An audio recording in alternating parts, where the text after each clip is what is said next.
Hold on. Hold on. Wait.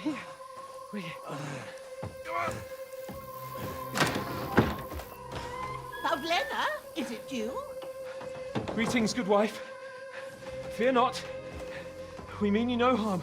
My friend needs help. Please. Right.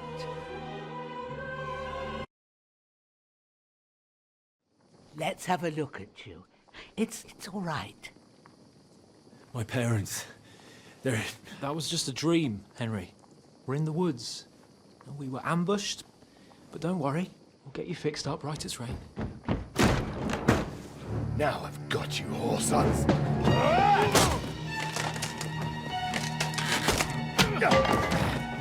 Think against strong!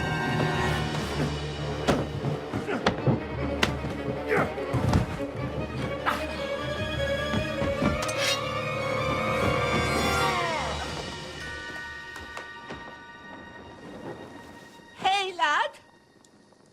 Are you alive, lad?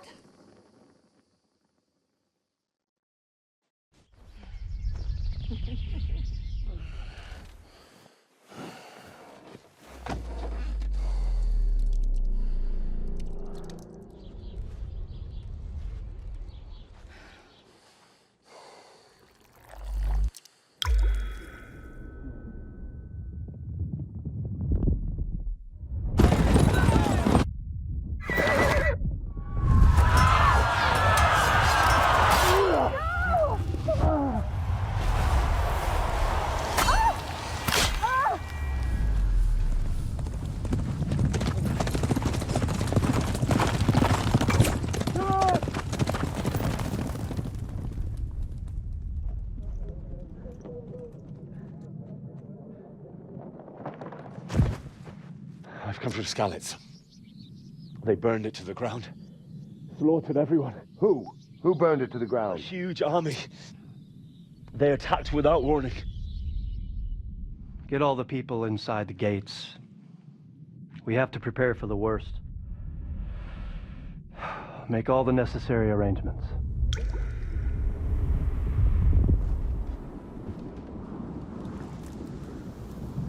I am Sir Marquardt von Aulitz. I come in the name of Sigismund of Luxembourg, King of Hungary and Croatia.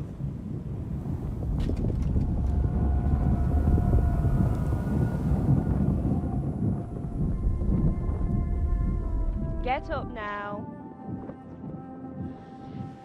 There's work to be done.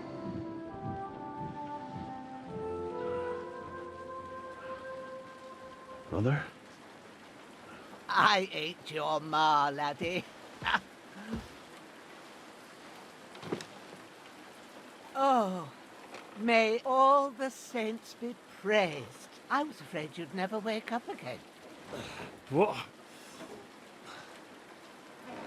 Where am I? Where would you be?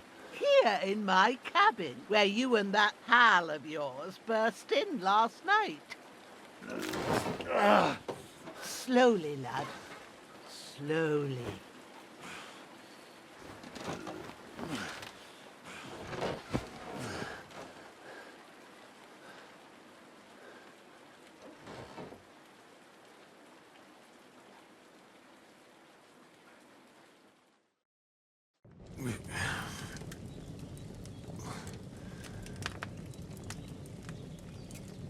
What happened?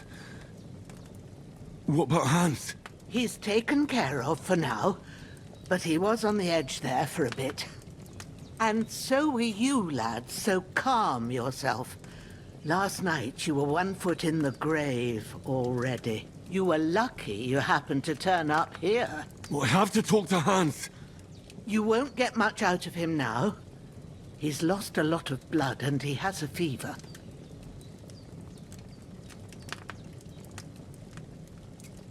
What happened to him? That cutthroat that followed you fellas cut him up bad.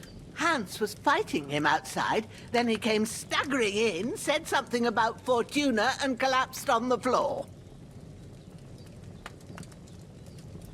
And what about that cutthroat? You can go out and have a look at him. Hans gave him a right hammering. I didn't get a wink of sleep with that corpse in my yard. I understand. I'm sorry we caused you such trouble. But you'll save Hans, won't you? God willing. Well, I managed to pull you out of death's grip, so maybe I'll be blessed again. I'll go check on him as soon as I'm done with you. How are you feeling?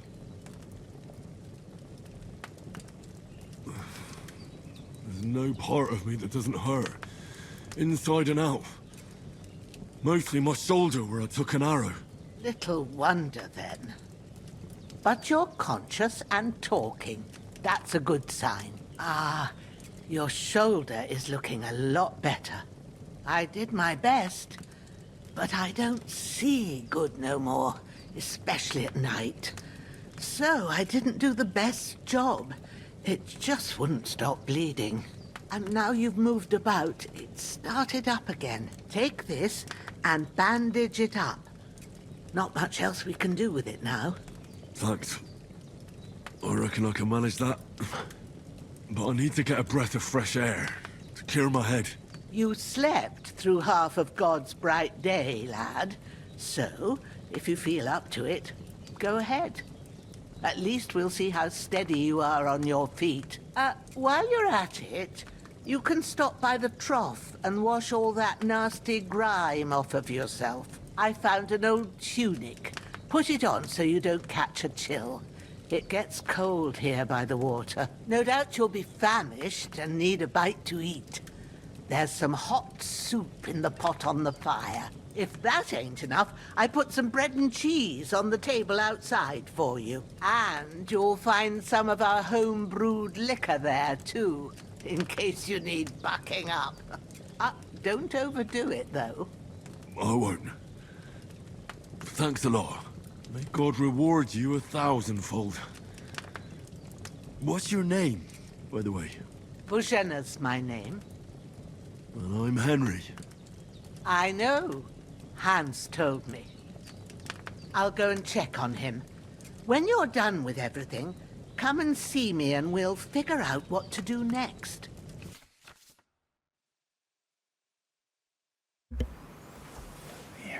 Okay, so we saw the little intro scene, and now Prokop will tell us about how we actually continue from KCD1 to KCD2 and what these strange red...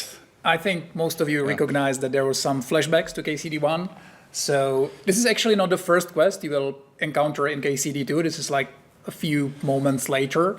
So we are really trying hard to make you feel at home, even if you didn't play the first game. It's completely fine to go into the KCD2 just blind. And we're trying to like slowly here and there to tell you some facts and what happened in KCD1, so you don't feel overwhelmed at the beginning. So there's some good gameplay chunk first, so you feel right at home. And basically, what you see now on the screen is another thing we were really like, thinking about how to do and what to do with RPG in general in KCD2. And what we decided upon is that we didn't want to reset your Henry completely. So there will be... Reset your Henry. Yeah. So we really just something happened. You kind of could guess what happened. So your stats will be lowered, but you will still have your preferences, and you would be able to have a different Henry even at the beginning of the game. And we also raised the max level considerably. So, you were really good at, the Ratai region in KCD1, but now you are a way bigger regions. There's a more important region with much better fighters. So you can achieve even more levels and perks. And actually, all of the perks are new and they're much more impactful, actually. I sometimes compare it like Henry in KCD1. I mean, most of the time when he was dealing with problems, it was like either some bandits in the forest or some lower nobility or something like that. And I sometimes say that Henry in KCD1 was something like the champion of the Sunday League. And now in KCD2, he's invited to play in the Premier League. So he knows how to play football. However, the challenges are bigger, the enemies are harder, Definitely. and now in KCD2 you are being dragged among armies, and there will be kings involved, and the drama and the Emperors. the emperors even. Yeah. So the whole setting, the stages are higher. There's more on stake. And I think that is quite interesting. And for those who didn't recognize the first scenes, the red thing, right? That was exactly as Prokop said. That was something like flashbacks. So it was actually actual scenes from KCD1. And this is the way how we try to implement it. So we never like fist in your face. Watch this video for 20 minutes and then you can start to play the game. No. The way how we think about it is, as Prokop explained already slightly, while you are playing the game, slowly but steadily, we will give you the bare necessary information. This is you, that's your friend, that's a letter, you have to bring it to that castle. This happened. Good luck, have fun. And that is pretty much everything that is important for you. Other than that, it's really the open... Bohemia 1403, the open world is waiting for you and you can just freely roam. And a lot of that is actually optional. If you want to delve deep, you can ask people what happened, their opinion about that, but you don't have to. You can just, rush right through what you love about the game, and if it's just, wandering around and killing bandits, good for you. Mm-hmm. Talking about stats, so let me go through this quickly. Game saved, and let's open up first of all. Look at this wonderful hut we are in here. It's a herb woman's hut, which we can obviously see here, and she's a fan of smoked chicken, I guess. But let's open the inventory real quick, and since we are here already, let's check some of the stats. Yeah. It's the one that these are pretty much the ones you already know from Kingdom Come Deliverance 1, but you can see that there are already some levels attached to them. And we can also see here in the skills that Henry knows already something, but as Prokop said, we have to hone his skills now even further, right? As you can see, there's some of the skills are completely new. There's 9 general skills. There's then 6 combat skills. You can see, for example, maybe a little tidbit, pole arms are now a completely usable weapons. You can stash them in your inventory. You can change you can just pick up a pole arm in the middle of the combat, which with its own perks and everything, the same as the marksmanship, it now has all the perks and everything, way more than in KCD1 and definitely more impactful. Yeah, and one common question we get quite often is like, how does it behave with the combat? And of course here, if you check, Henry, of course, is able to use a few tricks already. Riposte, perfect block, feint, evade. So the combat got an overhaul, of course. So it plays different, it feels different, while it stays very true to its nature. I think for KCD1 lovers, they will feel right at home, but meanwhile we are trying to make it a little bit more like accessible, maybe, not dumping it down. However, since, as I said, Henry already got his fair share of combat in KCD1, he of course needs to know the bare minimum. However, he will of course hone his skills even further. And then we have also the combos, of course. So for the different weapons. And there's even one of my favorite ones. I mentioned that already in the first stream, but even unarmed combat get an overhaul. So you can actually, with a few tricks and combos, you can disarm your opponent, which is pretty cool. And which is nice. And you can actually, there's like you can go to the clinch and to like basically a brawl, and you can also, like, if you're good enough, you can just, from the unarmed combat, you can go immediately to stealth skill. So it's hard, but it's doable. Okay, but we are still bleeding and we stink. So you are a hungry boy. And hungry Henry, of course. Yeah, stamina is decreased. I can't do anything with the reekiness right now. We can wash ourselves, but not while sitting on the bed. However, if going to the inventory and taking some bandages, I will of course be able to at least take care of my wounds. That's done, and to not run around naked, I will put on this wonderful short tunic. What a nice looking boy. What a nice looking boy, exactly. Yeah, isn't that beautiful? I think our environment and graphic designers are really did the extra mile again. And today will be more of a hiking trip. As I said, we are going through the countryside of Trotsky Castle. But first, we are hungry and we have to get up. And hungry Henry needs to eat something. Yay! So, food on the spoon. Food on the spoon. That is actually something that you were fighting for a lot. Yeah, it's just such a tiny thing, but the level of polish in the game is just a sum of these tiny things that, and hopefully we did a lot of them. So yeah. Yeah, I think generally KCD it's a lot about the details, and I know that many gamers probably won't nerd about the fact that there's food on the spoon, but still for us it's a huge thing. And again, it all plays into this immersion thing, because at the end we are trying very hard to have KCD, or to make KCD one of the most, maybe the most immersive video game there is out there. So and again, it's the tiny thing. Actually, if you don't realize that something is wrong, and you don't realize anything pretty much, then that's mission accomplished, because if you feel it at home, then that's exactly what we are trying to. And as we were saying, there's a lot of like little things you can do, even like a feature-wise, but we are not trying to pressure you into doing that. There's like ton of mini games and ton of gameplay styles and everything, but we're completely fine. We don't want to like force you into anything. The game is full of things and activities you can do, but if you want, that's fine. Just enjoy your gameplay style. There's many of those. And again, a little disclaimer. So this build is a tiny little bit older, but not too old, so don't worry. However, where we are right now in development is that we are in a very, very heavy polish and bug fixing stage. So you will encounter probably a few visual bugs here and there, but I personally am extremely, extremely happy with how the game develops and how in what a wonderful state it is right now. So just so you know that there will be eventually some wonkiness here and there, but I think that shouldn't hinder us from enjoying this wonderful piece. So let's continue a tiny little bit with the quest. So Hans is here on the ground. Bojana wants us to wash ourselves and eat something. That is what we did. But we will check on our friend Hans. Can you hear me, friend? Christ. In the end, you bore the brunt for both of us. May all the saints watch over you, and over Bojana too.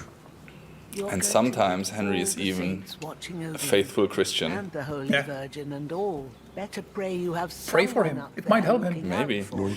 Everything that helps our best friend here. Yeah, there's actually here it's just a quest thing, but there's actually places in the map that you can pray in, and there's a specific perk, I think it's scholarship skill, that will give you like boosts for a day or two when you're a good Christian. Henry has some dirty nails. We need to wash ourselves. Absolutely. You should. Absolutely. It's a shame. Shameful. Yeah. Shameful, Henry. Amen. And it actually lowers your stats. It lowers your charisma. When you're dirty, it's harder to persuade people. So yeah, definitely do that. Like in real life. Dirty nails, guys out there. Yeah. Cut your nails, please. Do something. Okay, let's rob her clean first. Yeah. Of course. Like classic RPG players. Steal everything. That looks so good. I mean, I'm here getting crazy about our own game, but dude, I think the difference between KCD1 and KCD2 is really, really huge. And sometimes it doesn't look like that. If you look at this right now and say, hey, this looks a lot like KCD1, try and compare them one-to-one in some videos. You will see that it's like so differently, and your memory might deceive you a tiny little bit, but we went. Look at that. So she has her hut here in this sandstone rock. And you'll see more of that outside, but let's see if you'll steal other. Of course you will. I know you, Toby. Of course. I don't even bother to go into stealth. Oh, maybe I should just in case. So, what do we have here? Piercing arrows. Give it to me. I like a lot this new thing that you have the not only the name of the item but also the value and everything. That's you can check the stats and just decide if it's like good enough to pick even. Of course. You everything. will. I know you will pick everything. I will take everything that isn't nailed to the ground. So. So you don't have lockpicks, man. You can't steal this yet. You'll have to come back later. Lucky you. So, okay, what else here? Look at this here, tailor kit. Yeah, and you can actually, well, maybe let's wait a little bit later, but you can use it in this quest. Oh, so let's use it then. Okay, no more stealth mode. Thank you, Bozena, for patching us up, and I stole everything you had. So, let's go outside and check this. So, I really like this scene. Yeah. So from the little cutscene we saw in the beginning, we saw this dead guy here. I hope the dog is not eating him, just sniffing. But this is the dude that that was following Henry and Hans to this place, and Hans was fighting him, but got terribly wounded, as you could see. But he did kill him. But he did kill this particular fellow, and I will. Oh, look, there's a little piggy there. Yeah, it's hers. Wonderful. It's boar. Boar. Yeah. But first of all, for those out there who don't know, this is a floppy disk. And floppy disks is something that I was sharing in school back in the days with funny stuff on it. But for us, it's the Savior Schnapps, which we will use. That's a very common question, by the way, the saving. We want to talk about that for a second. It's you can actually use it right now. Mm-hmm. Or maybe wash yourself first. Okay. You don't want to have save when you're dirty. Sure. But yeah, and you can even this is like little. It's actually nice. Yeah, and the hands are clean now. Yeah. So are his nails. Yeah. So you can save your game now, I'd say. Yeah. So the system is very similar to what we had in KCD1, meaning there's autosaves in quests. There's actually quite a lot more in KCD2 than it was in KCD1. So you should be pretty safe even when you don't use the Savior Schnapps. But we still want to, like, the immersion is so important for us that we want you to, when you're trying, like deciding, should I try to rob this place or should I attack this bandit camp? There should be always some element of like fear or decision making, because you can't just abuse saving mechanism. There's no quick save. So if you want to like just try something, you'll have to use the Savior Schnapps, and yeah, you will have to either find it or brew it in Alchemy or buy it. But you get tipsy from it. Yes. So yes. Here you go, drunkenness. And it's another thing, it shows the depth of our systems. Even just a simple mechanic as a drunkenness, there's an associated skill with drunkenness, and there's perks. It can help you in various situations, but be careful. It's not good to drink too much, because there's like a positive state of drunkenness. There's a negative state of drunkenness. There's a negative state of drunkenness. Excuse me. Yeah. Never heard of that. You don't remember your negative states. I do remember them. Okay. But there's also like hangovers, and you can also get addicted to alcohol. And also there's like maybe just a little tiny thing, but it really, I think it shows how deep the game is. If you get really drunk, you'll pass out. Oy, oy. And if you pass out somewhere where people don't like you, oy, oy. they might steal your stuff. So if you wake up, and they will actually wear them. You might wake up and see some guy wearing your, hat or boots or something like that. It's like in this movie, I don't know how it's called in English, Prince from Zamunda or something, and they're like coming to the United States and got robbed and everything, and the other day they find the guys outside trying to sell their... Yeah, I think I saw that. Yeah. Okay, we washed ourselves and we ate something. And you didn't faint while doing it.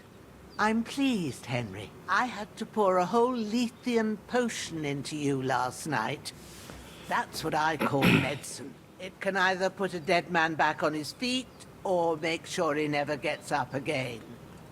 So consider yourself lucky. I will.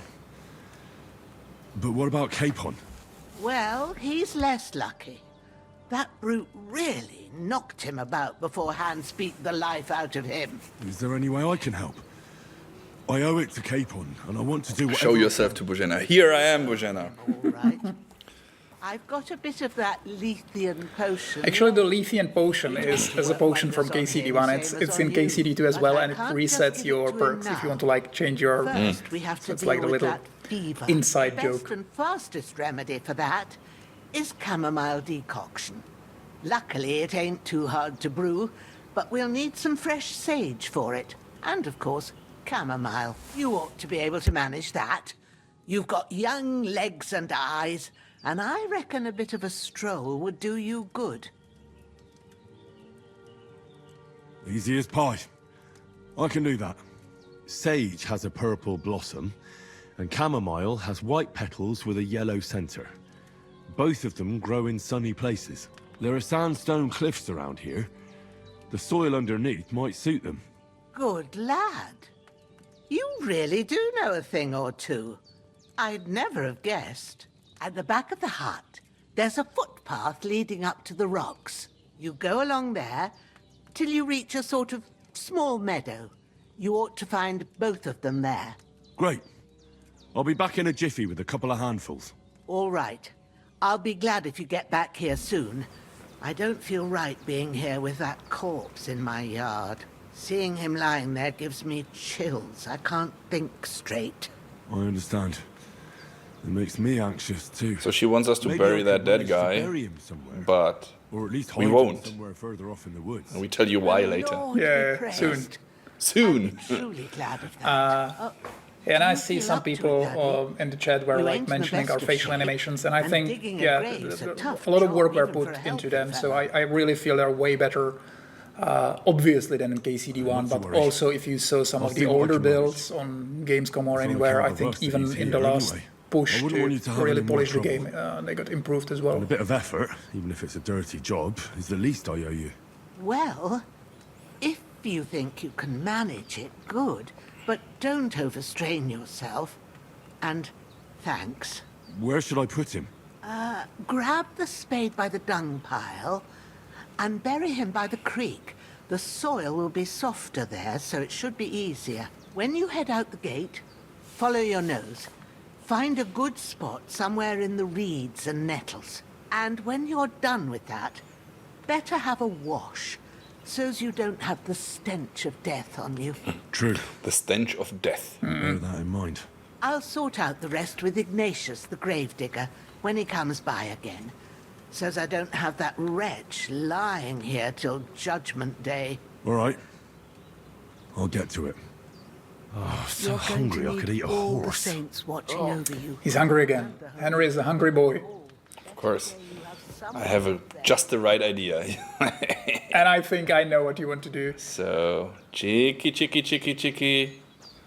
Yeah, there's a Chicken. boar, but I don't think you can kill him now. You'll have to find the chickens, but they will be here like later on. Cheeky. Lucky them. Anyway, the facial animations. Yeah, I think they're pretty good now. Yeah, I'm also a big fan, not only of the animation, but also of the entire look of Bojana. I think she looks just like a very friendly, very nice granny. But yeah, so she wanted us to get rid of this fellow here, which we will not do at this moment, and we will tell you later why. So let's continue with the little quest. So she sent us to go up here to pick a few flowers. So let's check where we are actually, right? At the first map, as I told you. So this is the, let's say, smaller map of the two that we have prepared for KCD 2. And it's a more, let's say, countryside map. We will show you a little bit further later, I mean. But right now we are here. Take the spade. I don't want to do that yet. But pick chamomile and sage. Yes. And as you can see, actually, the first map is really, I really like that there's like a different biomes. So there you have the lakes and ponds, you have the sandstone, rocks, formations, you have vast farms. It's like a really deep forest. So I really like there's like an opportunity to hide all those little secrets all over the map, or quests, or interesting people to talk to. different biomes. So we have a mountain map and a snow map. And no. This is still in Bohemia. So, but and as you can see, I am really proud about the forests we can make. Yeah. And this is not a deep forest. This is like close to the Bozhena, so it's not really a deep forest, but it looks I like also so the good. Verticality, right? That it's not only like flat place, but that it really goes steep uphill, and that there's really quite some stuff. And again, we took a lot of inspiration, of course, of the real area. So these places really exist. I'm not sure if Bozhena still has a hut down there, but theoretically you can try and find this place in real life, and that's, I think, quite interesting. Did you see him? Rabbit, yes. Lucky him, I don't have a bow. I would miss him anyway, but I can You throw. can try, but I don't think you can kill him with a stone, but you will never hit him, yeah. Come on.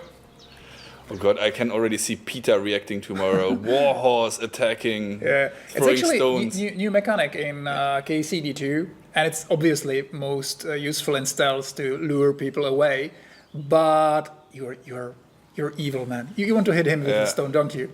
I'm so bad. I think he'll hear you when you're close. Yeah. But we really liked it, and we really wanted to allow Henry to do it even when he's not near enemies. So there's like complete variants of barks and like these little sayings, or even a crime when you're like hitting somebody with a rock throw. And it's really funny, actually. They talk to you like you're just some, what the hell you're doing. That's what I liked a lot on KCD1 already, that when you were crouching around the city somewhere, they were asking like, do you have to go to the toilet or something? Is something wrong with you? So it's like the world is really reacting to you, and I think that is again defines Kingdom Come Deliverance a lot. Definitely. That whatever you do in the game will have an impact, and that's what we are trying to show you a little bit today as well. That sometimes the decisions you do and sometimes the stuff you decide can be really tiny, just some different dialogues or whatever, but sometimes it can really have also bigger impacts, and in the worst case it can even lead to death of certain characters. Yes. So that is really big, but I strongly believe, and that is the underlying thing and very important for you to understand, there is no real right and wrong. So I strongly believe that even if, let's say, you decide somehow that someone dies or whatever, that's not a wrong decision or a bad decision per se. It's just the way how you tell your story, or how you, Henry, goes through this, part of choices history. and consequences. We really, especially as designers, we really like those old school RPGs when you can really do anything you want. There's a lot of decisions, a lot of consequences, and a lot of approaches to every situation. This is actually, it's just such a little thing, but it's quite interesting. This is like a little pagan thing, but obviously Bohemia in the 15th century was already heavily Christianized. But many times people think that when somebody is Christianized, when a country is Christianized, suddenly everything that was before is forgotten and everybody is like a Christian as we know them today. And it's not true. Actually, the Christianization was like a process that took a long time, and also those like cultures mixed together.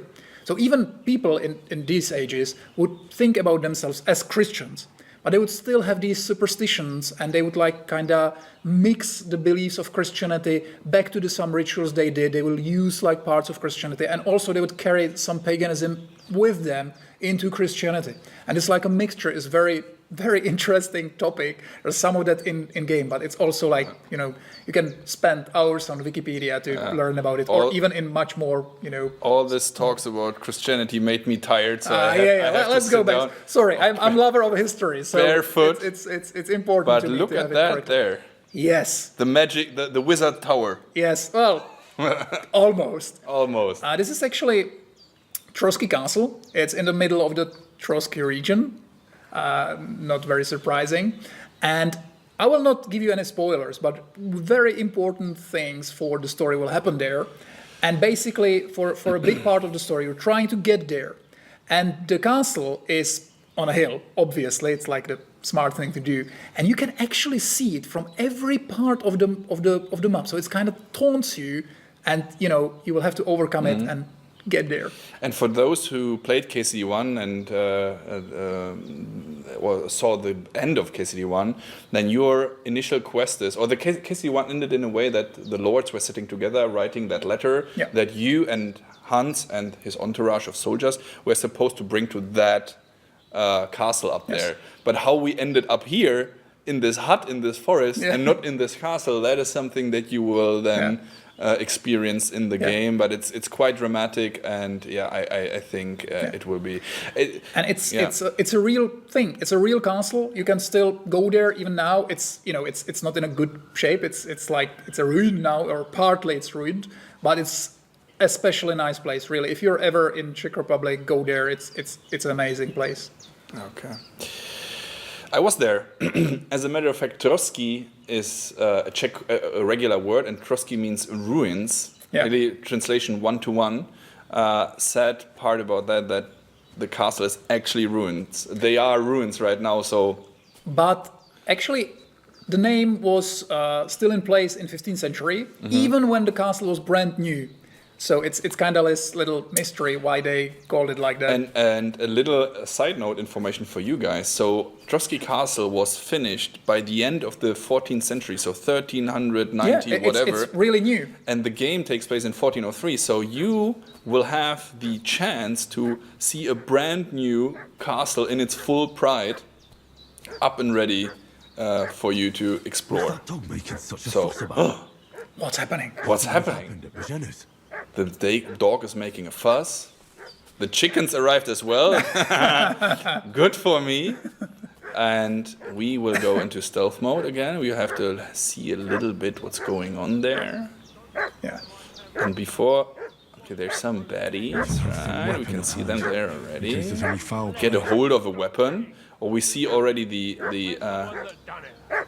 rabbit up there, so they are slightly hearing us. We have to equip the weapon just in case, you never know. And then I will go here, and they will say, what? There's the piece of shit, and he's immediately attacking us. You're done for! Am I? Okay, show me.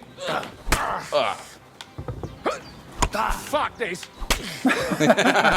Oh! Yeah, you hit his head, but now his friend. No. Oh, you're fucked. Oh! Yeah. I have died in combat. You did. So, why did that happen? First of all, because I'm an idiot and I turned my back towards the enemy. Not a smart thing to do. Not a smart thing to do. You shouldn't. So, lessons learned, guys, right? The more you know. And but what happened actually? So, one thing you hopefully noticed is that they immediately attacked us, right? Yeah. So why is that? So those dudes were apparently looking for us, for someone. We don't know that, I tell you already. And they saw their dead friend on that pile that we... our task was to bury him. We said, screw you, we won't. And they saw him and put one and one together and immediately attacked us. Yeah, okay. They knew somebody was hiding there. They knew somebody killed their friend, so they attacked you immediately. So these are like, there's obviously in the game, there's like a really big choices and content, like them from other games, big story-making events. But there are also these little things. There are very little things that you don't even know you're making a little choice, but it is there. The game is very reactive to what you're doing. Absolutely. And because of that, I would like to try again and see what happens if we play everything a tiny little bit different. You have to talk to her first. Yeah. I'm stupid. I should have made the save after I talked to Božena. So let me just skip through that. So we have this quickly. She says the same thing as before. After all, it's the same situation as we saw before.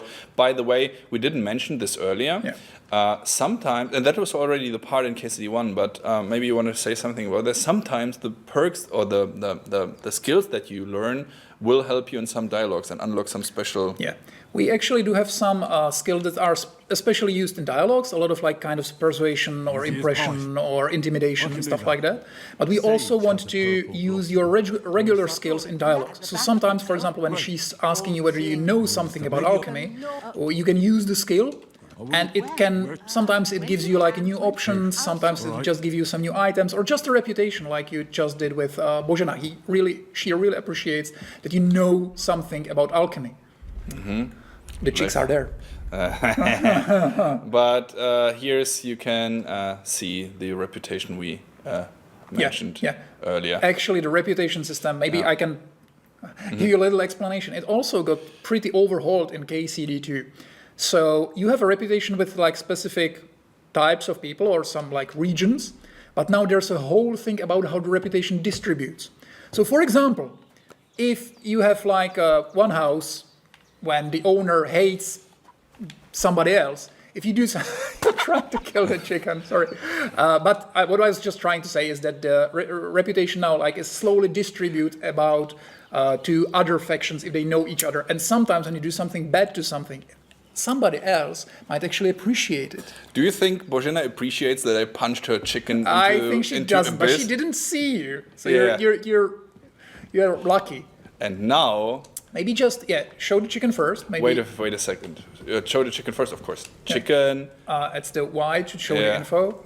There you go. Yeah, you can see even just plain food in our game. There's so many stats. You can, if you want to, you can really delve deep into everything. You don't have to. The game, you kind of understand everything, even if you don't want to really study the systems. But if you want to, and you can check right here the nourishment, the stat. Yeah. So cook and it. After my 5-finger death punch, I cookie. There you go. Yum. Yummy. Yes. Cooked chicken. Where is it? I want it. Give me the chicken. There you go. Up. With left. Yes. And you can see you actually improve the chicken by cooking it, which is like obvious thing to do. But you can cook food, you can dry it, you can smoke it. For example, I especially recommend drying your food because especially at the beginning you will have some trouble with limited inventory. So drying food makes it lighter. So I suggest doing that. Plus, food can spoil, and dried and smoked and so on will of course... It will last way longer. So, back to Dead Bastard. Yeah. So, Dead Bastard. First of all, give me your sword. That's always good. And now, loot not leveln, because that's the best thing you can do. Give me all your crap. And as you can see, we are so used to it, but actually in KCD, everything you see on any NPC is actually on him. So you can always loot anything that's on him. He really changes because you loot his clothes. So he's now naked, Dead Bastard. I cannot loot his undies. Yeah. So I took the spade, ace of spades, and now we are taking this body and do what we were told, and that is to go and bury him in the forest. He's pretty heavy, so I can't sprint with him. That's the fastest I can do. The little boar is checking us out suspiciously. I don't like that look in his eyes. It's fierce. Let's rather continue. And we have to go now in this like little swampy area kinda and try and bury that naked bastard. Oh look, the piggy is following us. I think he's like fleeing you actually. No, you might be too stinky for him. No, he wants to create a friendship. Ah. Yeah. Okay. That's a good point. I might be so stinky that he want to be... He smells us and says, family. Isn't it great to come home? So you go here. I think you need to bring him closer. Do I? No, I don't. I know. So as a matter of fact, let me show it for you guys. I know where to dig, but if you wouldn't, as you can see on the top of the compass, it tells you that somewhere here in this region, which is now I'm covering it, unfortunately, with this little thing. We have to bury the corpse, so we drop him here, wherever. Have to find, with our nose in the dirt, start digging, there you go. And Henry is doing his job. Yeah. And actually, this will make you dirty again. We listen dirty Henry. We actually listen to feedback, so you are like now gain like the dirtiness slower in the open world. But specific interaction with the world will make you dirty very fast. For example, digging graves. So I can drop him in there, right? Yeah, you can. Yeah, isn't ragdoll an amazing thing? Yeah, always. Go in. Come on. Put your legs in there. A little bit more. Oh no! Oh god, oh no. I think you can bury him even like this. Up. Yeah, I think that's good enough, right? He doesn't deserve anything better. Good enough. He tried to attack Hans. Yeah, he's like an upside down popsicle right now. So, after quite a bit of time, look, and even we cut off his limbs, and the rest is old story. But before we go that way, let's go that way, because let's try and get a tiny little bit closer to Trusky Castle. We can't go too close. The quest requires you to stay here around him, so there's a natural barrier that will tell you, I shouldn't go, and let me just check in which direction. Yeah, you're in the right direction. Yeah. Just follow the stream. So follow the stream. And as you can see now, as I was talking about the biomes, obviously you will not go to the deserts and stuff like that. But you can see you're getting closer to the pond, to the little lake. So everything is getting a little more swampier. Yeah, different herbs and different trees are actually growing here, and everything, every tree, every bush, everything you see are real, flora that actually exists, that actually grows in these places, and it's so meticulously that even if you would be like a botanist, you will probably recognize a lot of them. There was a ornithologist reaching out to us not long ago, complaining that we have I forgot the name of that, like some DAOs or something in KCD1, because our sound engineers actually, when he goes into the forest to get the sounds right, he's of course taking 21st century sounds, and not 1403 sounds. So and there were some invasive species of birds that actually weren't there in the 15th century. So we had to and we actually like this kind of feedback, because this is the thing we of course love. We absolutely love that. We love to talk to those people, laugh about it together, and it's just amazing. You know what's also amazing? This view. Oh my goodness. Look at this. It's maybe too good to have our faces there. So let me just put us away for a second. So, isn't that great? Yeah. I really like, and there's these little nooks and crannies in around the pond that you can find interesting things and points of interest, and it's really, really nice. And now, Prokop, the chat is asking, can Henry swim? Do you think we should debunk this? Crush their dreams? Not really. Actually, at the beginning of the game, Henry will be forced to swim in a very a story moment, and it will go so horribly that he will swear he will never swim again.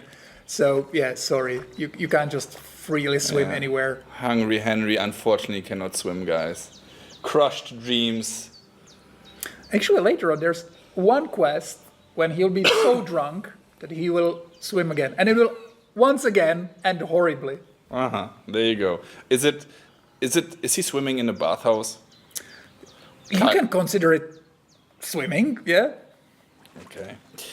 There was actually also some wildlife here, so if you're lucky, then you can find crabs and little animals here as well that you can pick up and eat, right? Yeah. And you can, once again, you can cook them, smoke them. So there's there's quite a big variety of animals now, and also very nice new animations of all those animals. So you really feel when you actually met a deer in there, and you saw that he could turn pretty smoothly and everything. The level of polish in everything. The KCD2 is the game we really wanted to make. KCD1 was I loved the game, and I spent 6 years on the game, but I loved the game. But we were really trying something that was little above our capability.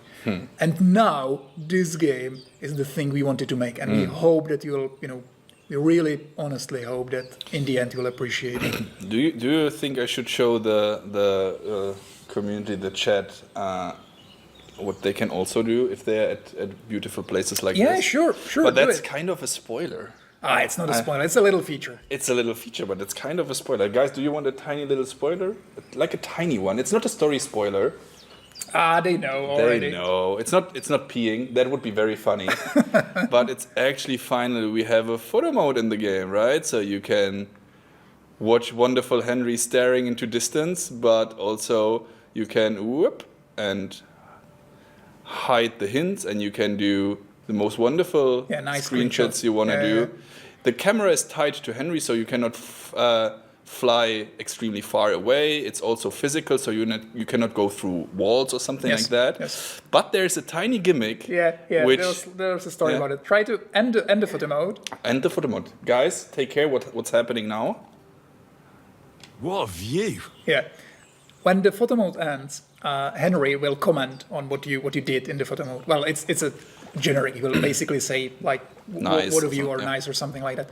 But when we are like trying to implement photo mode, there's like this issue we're trying to solve, because photo mode can be used to kind of cheat when you're trying to stealthily approach something. We didn't want you to like look around the corners, but we didn't want to limit the photo mode too much.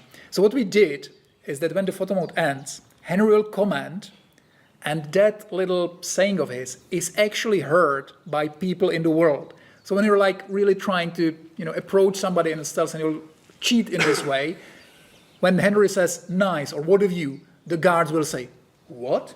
What was that? And they'll look at you and go and search that place. I think that is such a tiny detail, but still, I think KCD is all about the details, and this is like so nerdy and so cool. Really. So when you end the photo mode, Henry barks something, and the others will hear it. So you cannot use it for and while actually, stealthing. Very similar thing. But when you're talking, as we were like making fun of our dirty Henry. Now, when you're dirty, you actually smell. And when you're like in stealth, people can actually smell you. So when you're like trying to approach the guard to stealth kill him, he can actually smell you and turn around. He has like completely unique dialogues about that. He'll like turn around, he'll just try to sniff like, what the hell is that?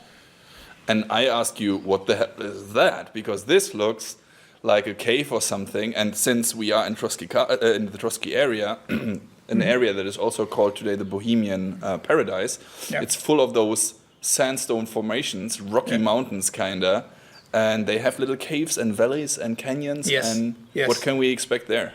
Well, a lot of that, a lot.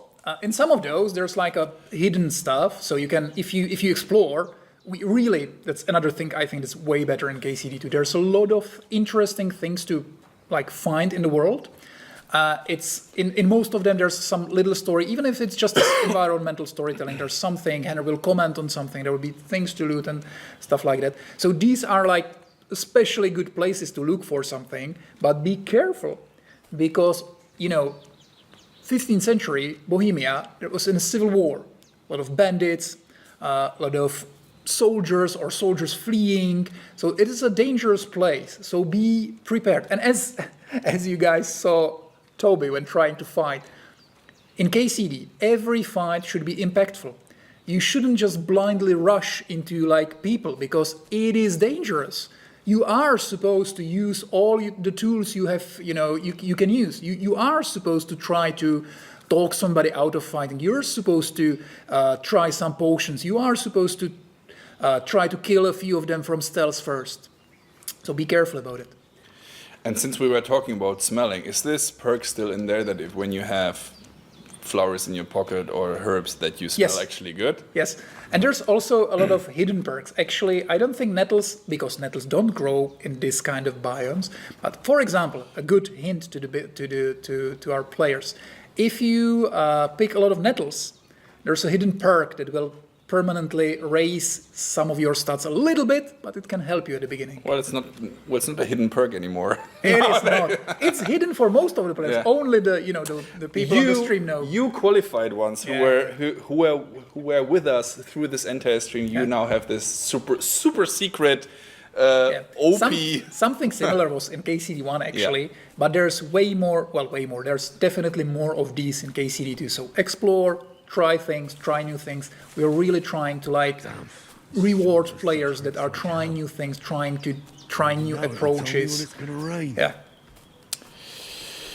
Okily dokily. So we will now go again, pick those flowers, and then address. Maybe I think from there, there it is. You can see the Geleov pub, which is I think the biggest pub in the region. It's pretty big. Also, some very interesting quests are there, so I definitely suggest going there. There's bathhouses also, so once again you can use baths there.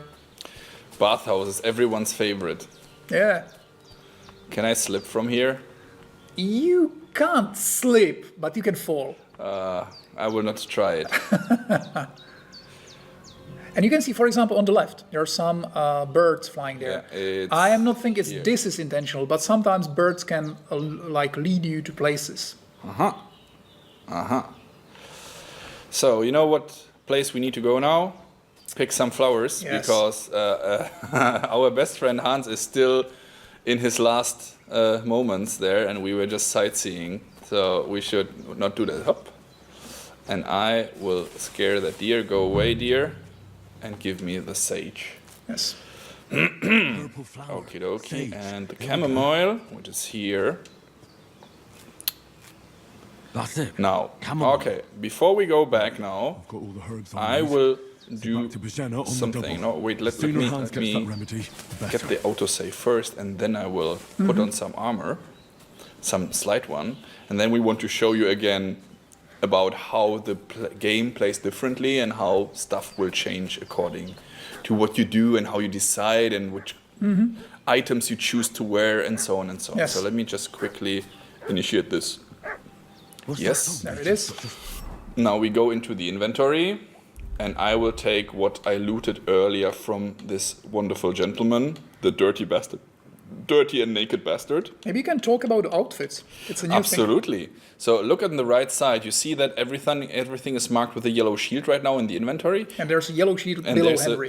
a yellow sheet below Henry, because we can now actively change outfits like that. So you can have 3 pre-prepared outfits. Yes.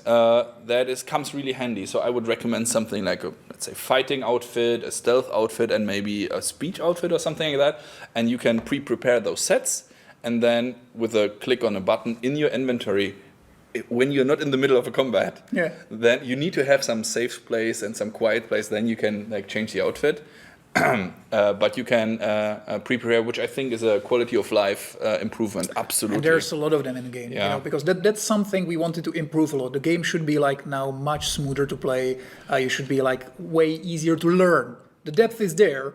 It's maybe even the game is maybe even deeper, including the combat. There's some like very advanced moves that weren't in KCD1. The depth is there, but it should be a little easier to get into it, a little easier to learn everything, a little more descriptive. And I will now. We have the different outfit, of course, but also this belt that I'm wearing is a weapons belt. I call it a Batman belt, because you can put different weapons now on this belt and have a quick swapping system now that you can quicker and easier change weapon according to situation. So you can have, depending on your belt, you can have several, and yeah. I don't think you have equipped the gambeson. I think you're still wearing the tunic. You can. I think you have it in an outfit, but yeah, this is the outfit you want. Okay, there you go. So And you can just actually see if you like you look on your right side, like a little right, and you can see if you go to the secondary stats, you can see now your intimidation is 10 actually. Change the outfit on the left. Yeah, in here. Yeah, and go back. And now you can see it lowered a lot. 6. Because, you know, depth of the systems. When you're talking to somebody or when you're fighting somebody, when you are wearing a strong armor that's fully, you know, blooded, you know, completely covered in blood, you are more intimidating. And the same actually, you know, even in dialogues or even in other systems, it same works against people. So for example, if you will loot somebody's armor before, for example, a fight in some quest, it will be easier to intimidate him because he will feel weaker, because he doesn't have his weapons, he doesn't have his armor. So all these systems are kind of working together to give you this kind of options, once again, or to immerse yourself in all those things you can actually do. I will show you now something. I will keep the tunic, right? Because I want to show you something. I think you're still pretty intimidating because you have the weapon and everything. Okay. If you want to show what I think you want to show, go there naked. Naked? Yeah. But with a or at least with a tunic. a tunic. Yeah. Okay. Let me check. Intimidation. Yeah, that's nice. So at least we have the tunic. We need a weapon. But I will take my favorite weapon here, which is the axe that is lying here around. And I want to show you now something, guys. So, a little spoiler. First of all, I take this weapon. Remember earlier when we arrived here, Let me equip this just in case things go south. When we arrived here earlier, they immediately attacked us because they saw the guy. If I'm not wearing a weapon right now, it's on my belt, as you can see, and now if we approach the situation, they will at least not attack us right away. He will say, hello. Come here and tell me who you are, or I'll Okay, Mikesh, let's talk peacefully. Lord von Bergov sent us to find the renegades who ambushed some knights' company down by the pond yesterday. A couple of them fled and are hiding out here in the rocks. So tell me who I think the dude on the left has a trigger finger. He wants to kill us desperately. He's like, yeah, about to let come. me in. So, what do you guys want to say? 1 or 2?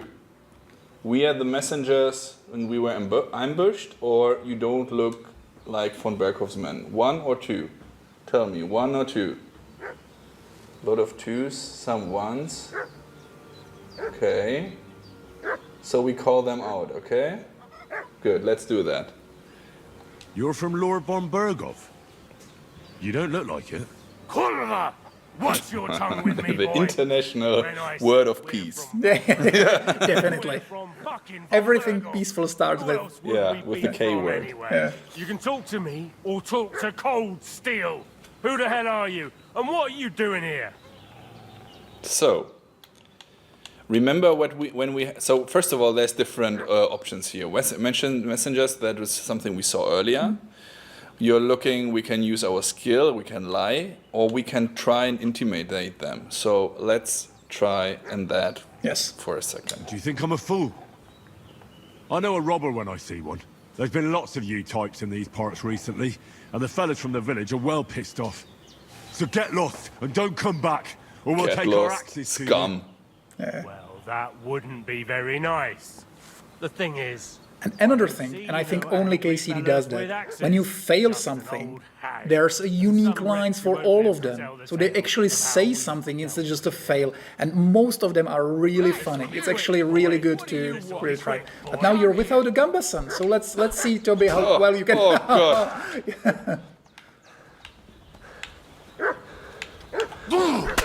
Yeah, good one. Oh, that will be hard. That will be hard. There's 2 of them. Yeah. Oh. And you're Oh. dead. Yeah. There I'm dead. That's very sad. However, let's try again. And let's try something different. Because earlier, when we looted the different armor types, right? And let me change that outfit again. Oh, I don't have it yet. We have the bloody stuff, the gambeson, the vagrant boots, and so on. And those are, especially because they are bloody, right? They are more intimidating. Could something have happened? And if we go there now again, let's see that.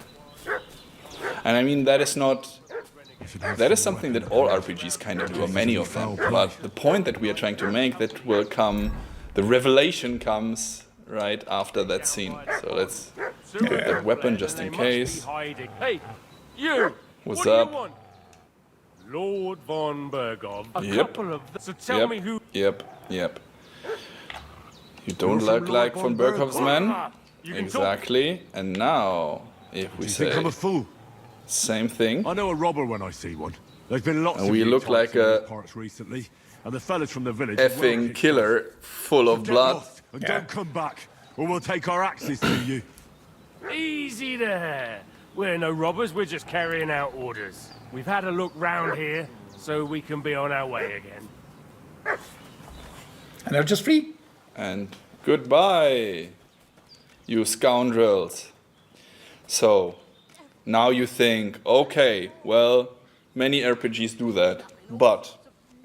Yes.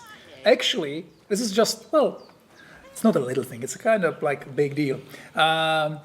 These 2 guys, they were not just random bandits. They actually have a role later on in the story. They're not the main characters. If you kill them, you'll not like lock your quest or your progress. No, not at all. We don't want you to reload. But there's like these little consequences. So actually those guys, later on, you can actually befriend them and they can help you in some of the quests. They are, I think, they're like in 3 quests where you can meet them, where you can talk to them. At the beginning, actually, they can make one quest a little harder because they can recognize you. They'll try to get somewhere and they will recognize you. But later on, you can befriend them and you will actually, you know, have a lot of common in them with them. And by the way, as Prokop said earlier, they have unique lines for almost everything. Did you see that he was just asking me, why the heck are you running around with a weapon in your hand? So I had my equipped weapon, and he was reacting to that. And again, that is what I'm trying to tell you all the time. The world is so reactive to you that it's really, immersiveness is extremely important for us. And now, if we tell him, listen, I'm Henry from Skalitz, as the other option. You really are trying to win at least once, don't you? Absolutely. Now you feel ashamed a little bit with your combat skills. They will call me the Butcher of Skalitz. Yeah. They will know who the heck I am. And an escort would be good too. Shit, how about that? I didn't expect you to fall for it so easily. We're not von Bergov's men, and we'll deal with him later. Like we did with you yesterday by the pond. But that's the least of your worries now. We'll take your Sir Hans with us. But we've no need of you. Farewell, Henry of Skalitz. This'll be quick, boy. This'll be quick, boy. We'll win. Yeah. I believe in you. Please. Yes. Oh, where's the other one? Oh no. You still let him go to your back, man? Yeah. Still have a chance. Rookie mistake. Rookie mistake, yeah. But the dog can help you. Yeah. Do it. Come on. For the camera. Nice. Yeah, kill it. Yeah, that's more of your style. And you thought I'm bad at fighting, but I'm actually good at acting. That's the part that you need very to... proficiently stabbed him in the back. Absolutely.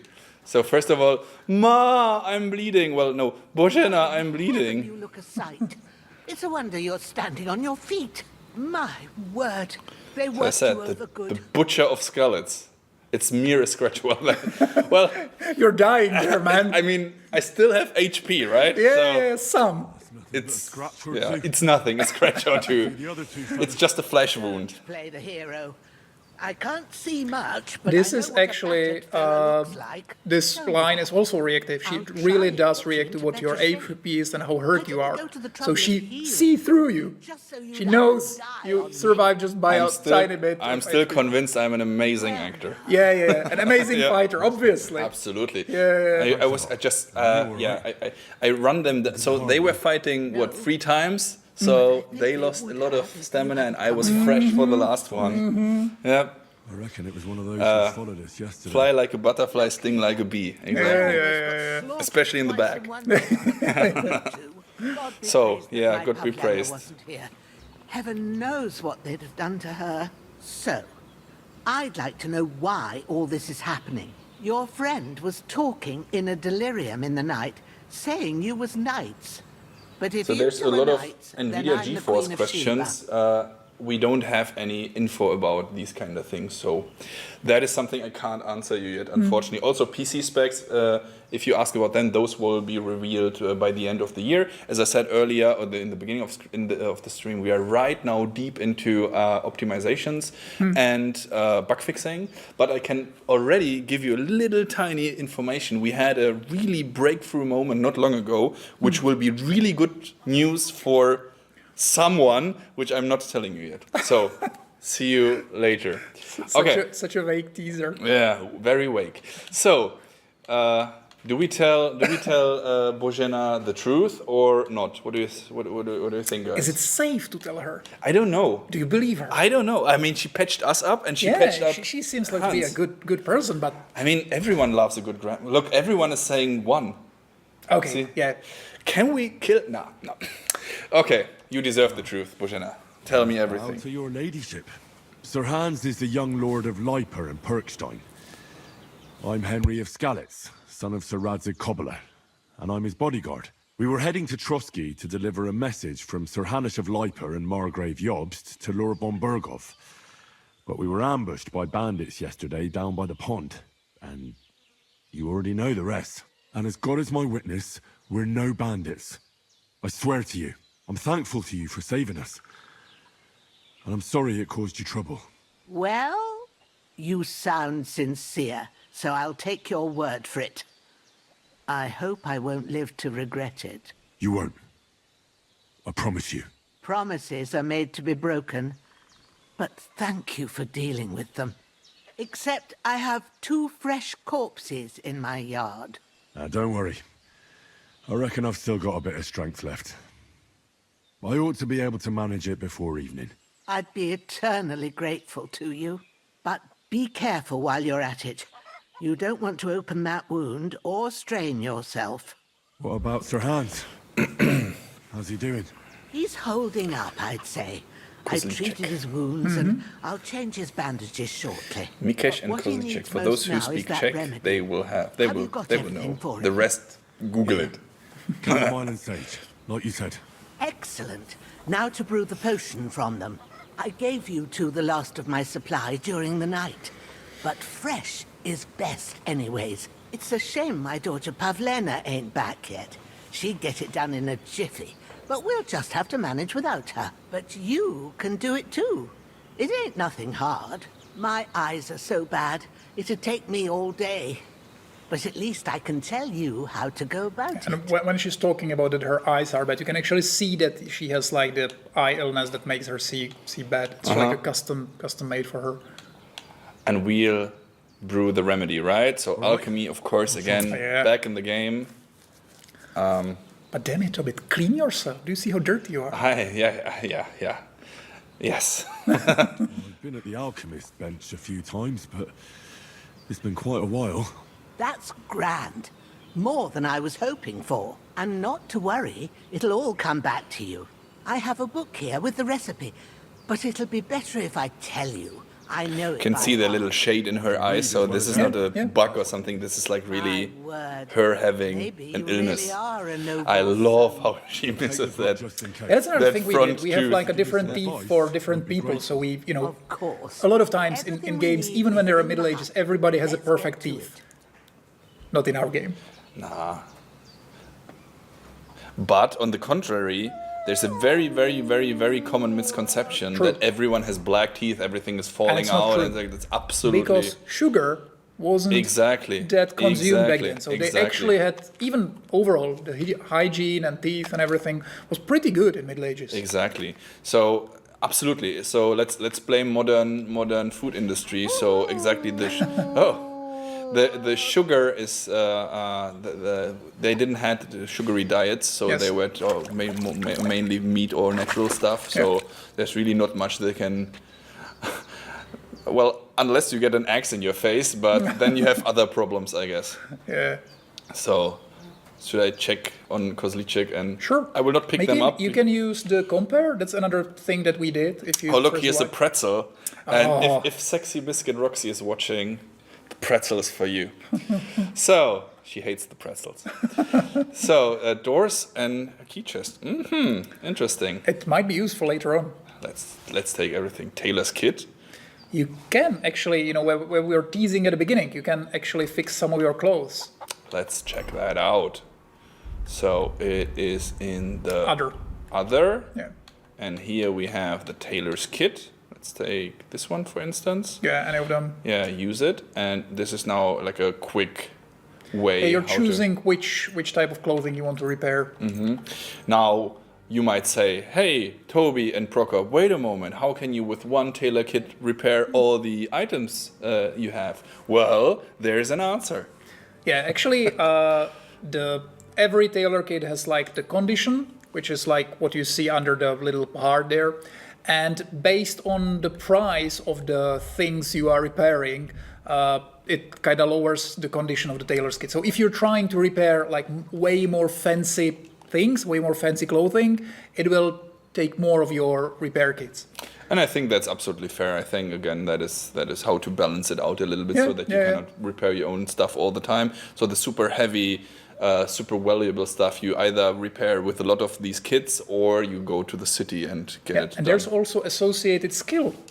So if you are better at that skill, for example, it will be like easier for you to repair things. You will lose less of your repair kits. But also there are specific perks in that skill that will, for example, make the things better if you repair them. Like you can pet them to make them more stealthy or do some other stuff with them.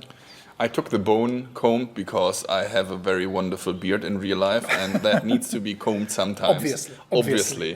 But back to business. Hello, Božena. How close can I get to you? Okay, too close. Let's check out her wonderful, beautiful alchemy hut. And you know, that is something, so we get very often the question between realism and gameplay. And it's really important to mention that in the first place, we are absolutely working on a video game. First and foremost, right? The realism part is something that we use to flavor everything. That is the tools, the work, the kit that we are using to build everything, to craft everything. But realism can never stand in the way of fun gameplay. So we need to find a balance, and that's like a daily struggle we have. And the alchemy, for instance, the potions are somewhat funny, of course, sometimes.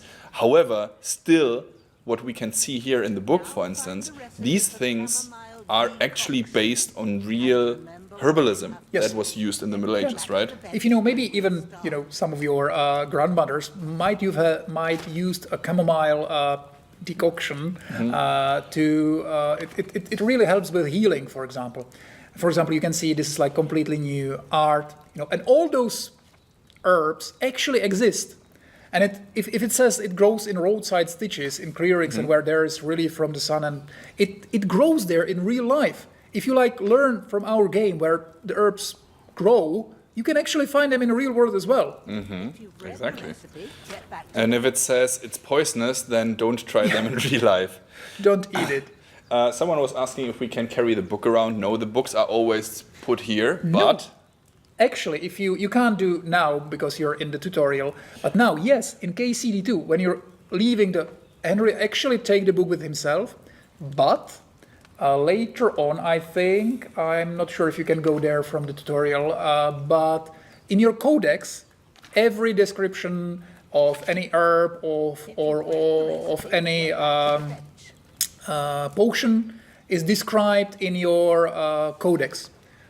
So you can always know what you need for specific potions. You can always check whether it's worthy to pick these herbs and stuff like that. Okay, so back to brewing. Chamomile decoction. Sleep heals you faster, and if good quality, energy replenishes faster while sleeping. Of course. You will need wine, 2 handfuls of chamomile, and a handful of sage. Add the chamomile and boil for 1 turn. Grind the sage and add it to the cauldron and finally pour. And we can see also a little wonderful picture there on the right. Yes. Correct? Yes. Correct. To the table. So, first, wine. First, you have to So pour spirit, the no. into the cauldron. Choose Oil, the right no. pitcher from the shelf Wine, right yes. left. What was the last one? Water. Now we take the wine.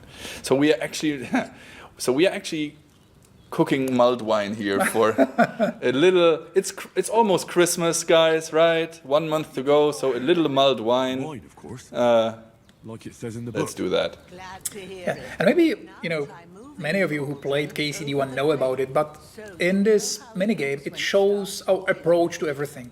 As Toby was saying, immersion is so important to us that even when you're in some minigames, we're really trying to avoid UI-based minigames.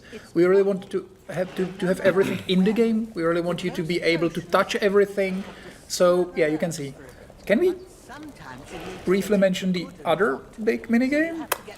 Well, I think the chat would love to hear about the blacksmithing. Yes. But, guys, we will not show it to you yet. That's quite a big thing. But let's see how much Prokop will actually spoil at this moment. Yeah, I won't spoil much, but I'll say there's another really big minigame in our game, and it's kind of similar to Alchemy in a way that you can actually see everything, you can touch everything, you can really, it depends on your skill, not only on Henry's skill, but that as well, there's associated skill actually, but also on player's skill, just like the Alchemy.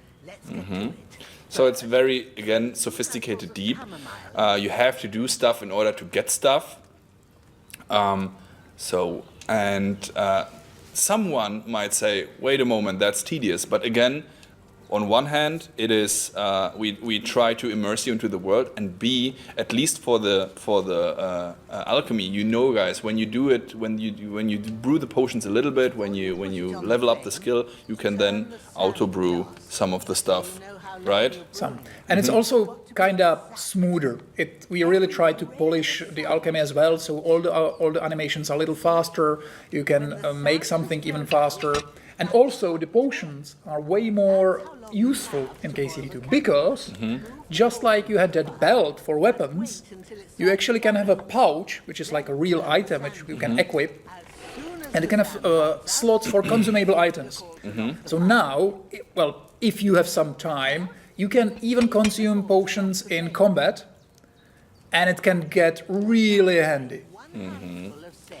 I remember the quest with Black, the tournament from Ratai in KCD1, where Black Pete, the cheater, where he was actually covering his blade, his sword in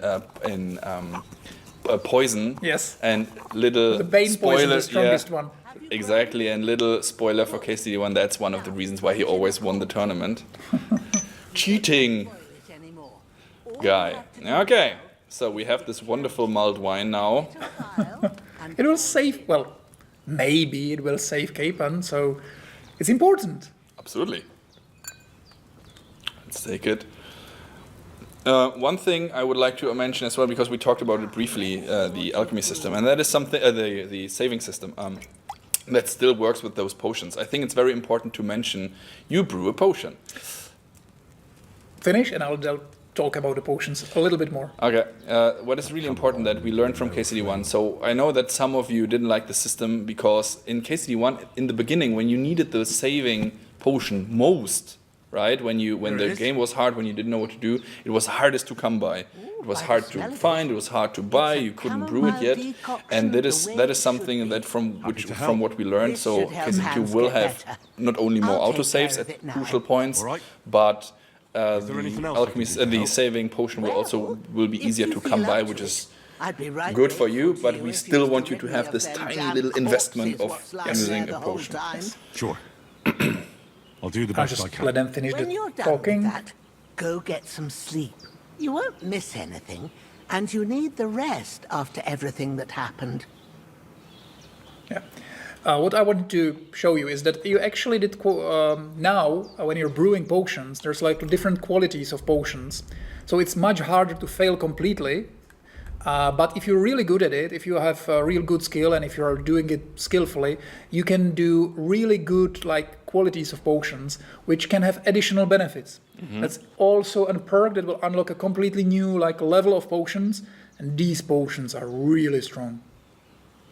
So, Bozena wants us to hide those guys. I can tell you that it's again a role-playing thing, so we don't have to do this necessarily. Do you guys want me to bury those people before we continue, or do you say let's let them rot? But on the other hand, I mean, Bozena was kind of nice to us. I mean, we could clean up. You know what? I'll do it. Come on, it's just Bozena saved our life. She's saving Hans's life. So let's get rid of those. Look, the pig. This callous pig was watching us kill the guys. Maybe that's a druid that. In our game? Yeah, nah, I played too much Baldur's Gate. So. You're not the only one. Everyone did. Such a great game. Which leads me to another question, by the way. So since we were talking about designing and so on, and you are with the game, with the team very long, and the team is quite big, where do you draw your inspiration from generally when you come up with... I mean, yes, it's based on real history, so I guess you take it from history, but like, what do you do to come up with quests. Yeah, as I was saying at the beginning, you know, the design team is really like, there's a lot of people that really love RPGs, new ones, and even the old ones. And we really like, so there's a lot of inspiration from that, where we really like the freedom of choice, I would say. You know, we really like that. But also, there's like this combination of people that love games and also really, really love history. So we really read old books, we really read like research papers, like proper studying, proper research, and we take a little inspirations from there, from other games, from other media, and we're really trying to... Maybe another thing I would like to say is that we really honor players' time.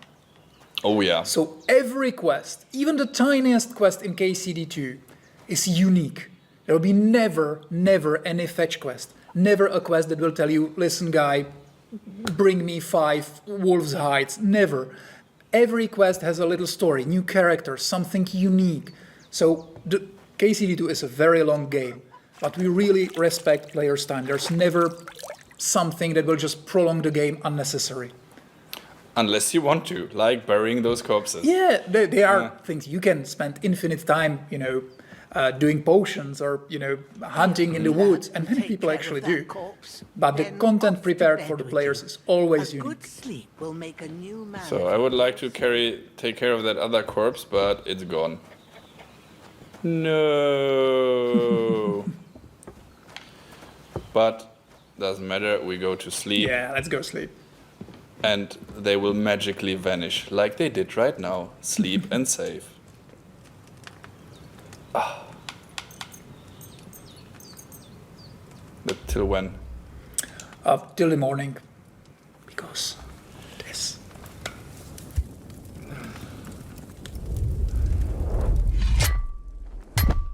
A sword such as this will bring honor to its bearer.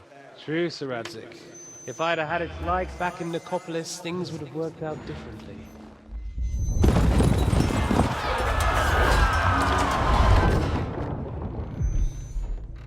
Where's my fucking sword? And I found it. Everything I take now will be mine, and I plan to take everything. Rotted hell! Why would I miss one sword? Because it's the last one my father forged, and I promised him I'd deliver it to you. The stronger dog fucks the bitches, and war is a nasty business.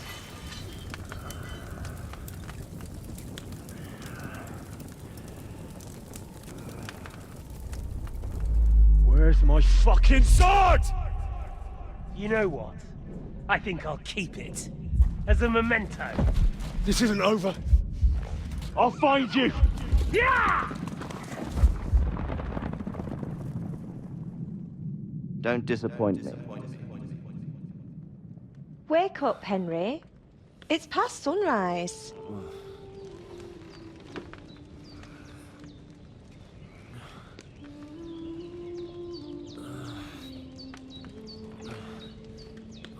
Hallelujah. I thought you'd never wake.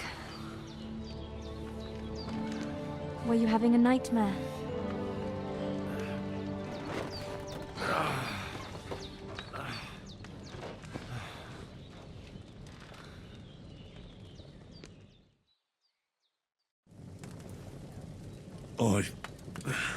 Bad dreams. You must be Pavlena, right? That's right. I came in the evening while you were asleep.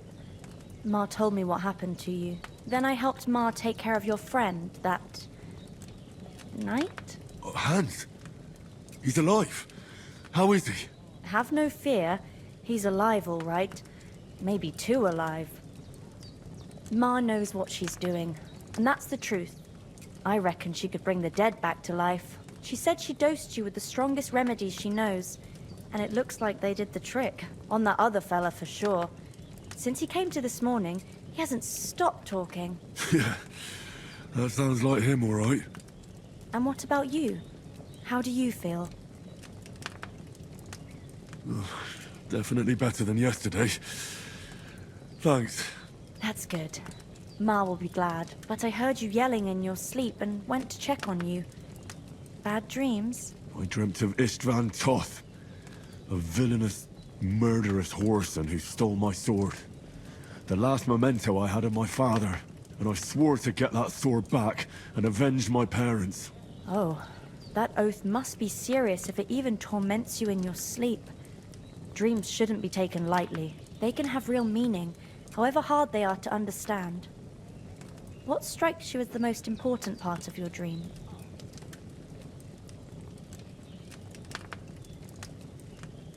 Okay, guys, what do you want? 1, 2, 3, 4, or 5?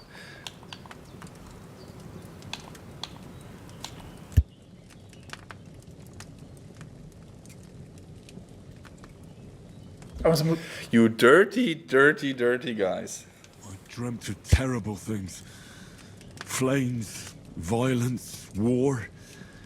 And then the glittering silver in Skalitz turned into the surface of a lake. And from the lake emerged a naked, supernaturally beautiful girl. She took me into her arms and carried me away from everything to her own island. And there, she saved my life. Well now, that probably means you're lonely and seeking company. Fortunately, you can join ours. Well, she Breakfast knows. is on the table, and I've got something else for you too. Come along, and we must save Ma from the clutches of his lordship. Okay, and back. Here again. we are. Up. Can I eat? Of course. Yeah, you can. You have to. They did a fresh batch. Absolutely. Give me more goulash or stew or whatever you want to call that. What is that food actually?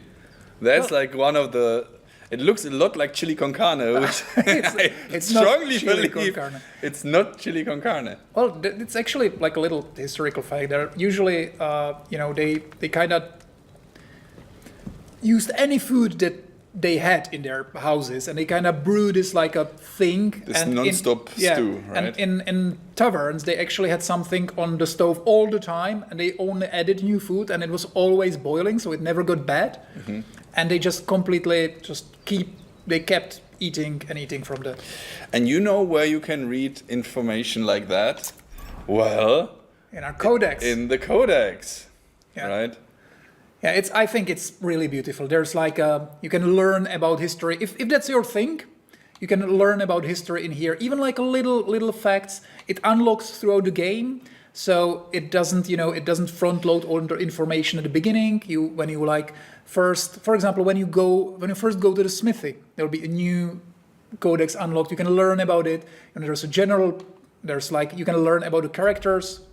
Handscape is first. There's always, well, not always, but there's usually a really good art associated with that. And, as we were saying, Handscape, your friend, is a real historical figure. Otto von Berghoff, the guy you're trying to deliver the message to. Another real historical figure. Daniel Vavra. Yes, Sir Hanush of Leipa, yeah. Sir Hanush of Leipa. And the nemesis. Yeah, Marquardt von Aulitz. Yes. Yeah. Yes, and you can learn about society, about crafts, about everything. And there's, in the end of the game, there'll be a huge a list of things you can learn about. It's the abduction of Wenceslas, the rightful king. Mm-hmm, mm-hmm. The burning of Skalitz, right? Yeah, the thing that started it all. And also on the left side, if you go to the left, when on the chat they were asking whether when you go to the herbs. Hop. And now to the herbs. Yeah. Okay, sorry. You have basically everything you need for the alchemy. You have it here, so you can learn. You can see how many of every herb you have in your inventory, so you can quickly check what you have, what you need to do. There's always a little description that tells you where it grows. Yeah, useful information. Absolutely, absolutely. Burning of Skalitz. This is, guys, where everything started. Yeah. February 13th, I think, 2018. Yes, exactly. That is where everything started. Thanks for the guys that were supporting us from day one, pretty much. Which started way earlier in Kickstarter, but this is where KCD1 started, at least. Yeah, but honestly, really, we are deeply thankful. It was like a long shot to make KCD. Yeah. and we did it, and you guys really, you did like the game, and that's the only thing that enabled us to do this KCD2. Absolutely. So let's go outside. You can see this is a different time of day. So the lightning is a little different, the fog is a little different. There's one less chicken than before. Ah, yeah. Evil Toby. Evil Toby. And there's our... And Hans Kenkoman is alive. Hooray! Henry! Come and join us! It's your murder! Murder! Yeah. I think she saw the dead body or the dead chicken. Yeah. Maybe a bit of both. But anyway, this is the point where our little story ends for today. So if you have any questions, if you want to know anything, if there's anything that is stayed unanswered, now is the time to ask, and we will try and accommodate where we can. Yeah, if you have any questions, we can briefly talk about it. Wolf in the forests. Yes, there are wolves in the forests, and they are dangerous. Yes. Another spoiler, new information. It's just a little thing.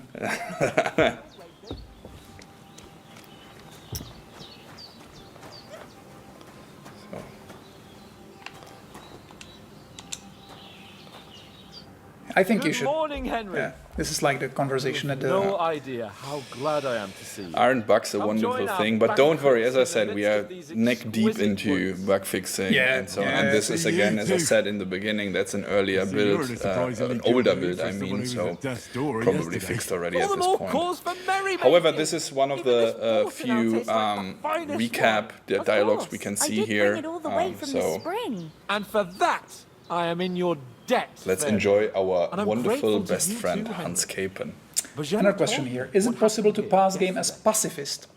Well, we really want you to give all the options. So most of the situations is you are able to, go without any fighting. You can, influence what's happening. You can avoid most of the fights. But there are some very unique story moments, big battles, which are awesome, by the way. I'm really looking forward when we could show that to you, where you have to fight. But even in those situations, you usually can influence how hard the fight is. For example, if you didn't kill Mikesh and Kozlik, they will help you in some of the battles. Again, see? It's the little things, it's the little choices that can have a big impact on the game. And everyone is saying one, you want to really throw Hans Capen under the bus here. But you have to understand the situation that's going on here. With this kind of system of the dialogues where you can answer something, obviously someone who never played KCD1 before will not know that. So there's this kind of... this is kind of a way where we are trying to either give you the chance to say, yeah, I know how these things happened, and the dialogues and the situations might change according to that, or you can learn what actually happened back in the times. Well, so yeah, there was this time when me and Hans had some fisticuffs in the tavern, and for punishment, I had to accompany him on the hunt.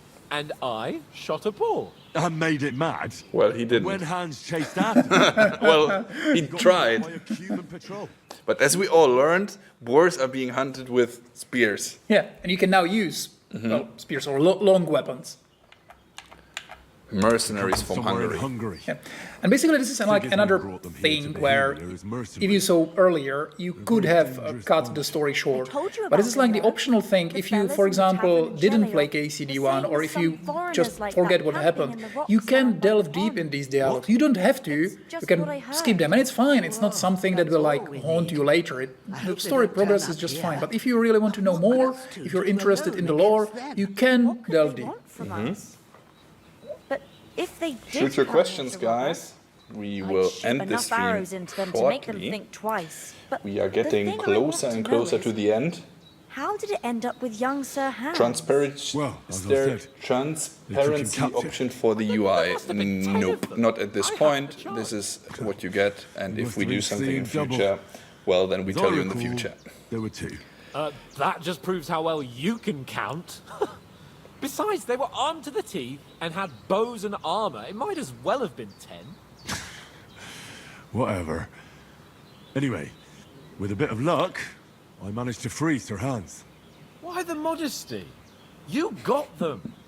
Maybe a stroke of luck, but as we know, al dentes. Fortuna juvat.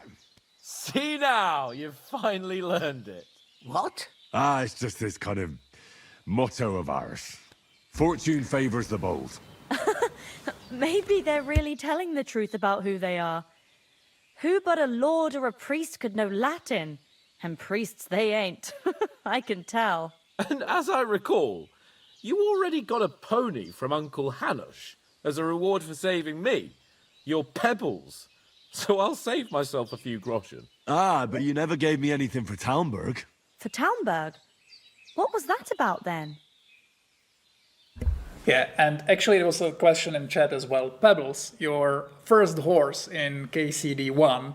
Yes, he is in KCD2. He's a little hidden, so you need to find him. And there's also a way to make him better. It's hidden as well. But yes, if you loved Pebbles, you can actually use him, and he can be really good in KCD2.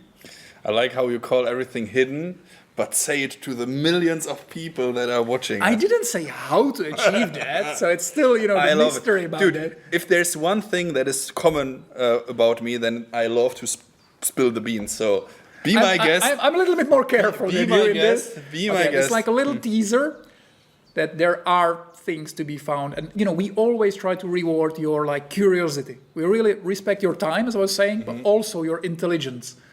If you try new things, if you try different approaches, the game will reward you.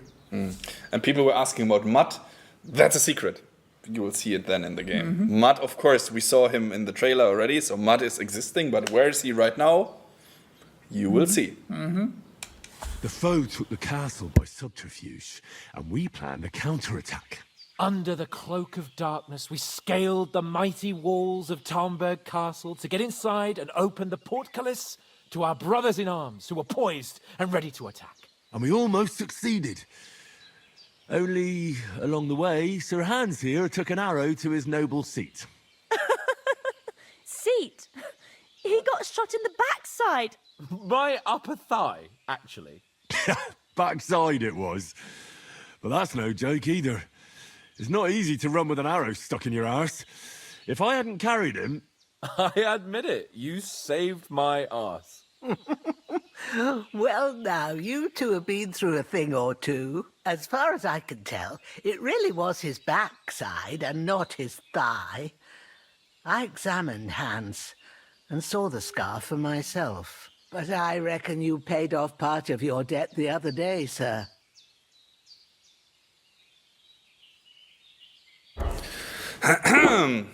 How did you beat that cutthroat? I don't know. How did you beat that cutthroat? True enough. Hey, how did you manage to get the best of that cutthroat the other night when you hauled me here? To be honest, by a stroke of luck. We were fighting outside, but that fucker got a hold of his falchion and let me have it in the guts. I thought I was done for, but I groped around and found a pail and whacked him with it with the last of my strength. And luckily, I hit him a nice crack right on the noggin. Can't remember a thing after that. My word. Fortune really does favour you. You chose your motto well. Once we get back to Ratai, I'll have it inscribed on my shield. Do tell. What else did the two of you encounter? Quite a lot of things, but I'm afraid we don't have much time for storytelling right now.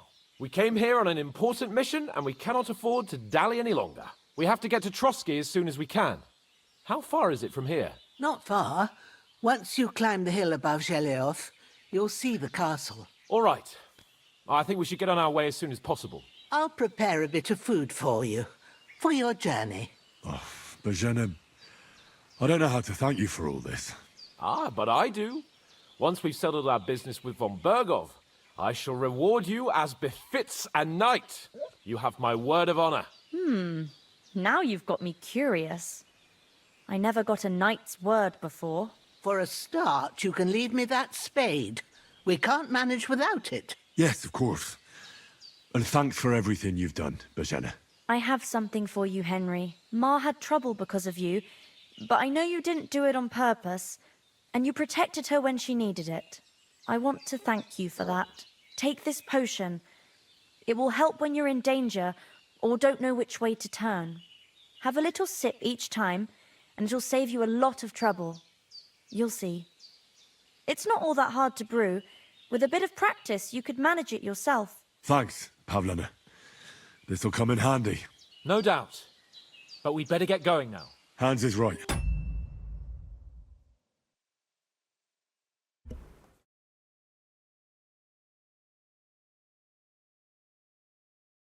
The Holy Roman Empire, 1403. Panie, mój Boże, wysłuchaj mnie.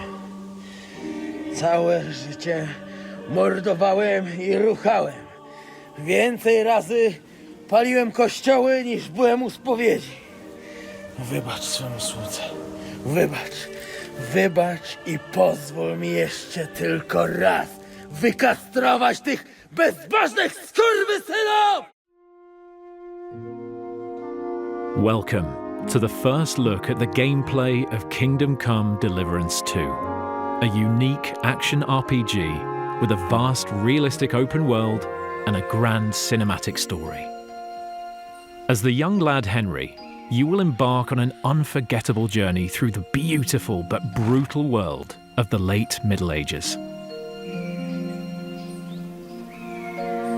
Our task for this quest is to find two men-at-arms, Raniek and Ada, and recruit them into a rebellious task force of which Henry is part. With a bunch of talented criminals and violent drunks, you're about to unleash a guerrilla warfare against Sigismund, the usurper of the Bohemian throne. The first man on the list, Raniek, was last seen in the nearby village of Bilani, playing dice in the tavern. Let's go ask the local gamblers about him.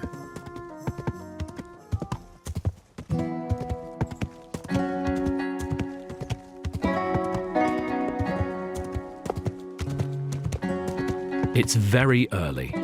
The villagers are just waking up to their everyday chores, milking cows, harvesting crops, or gambling groschen.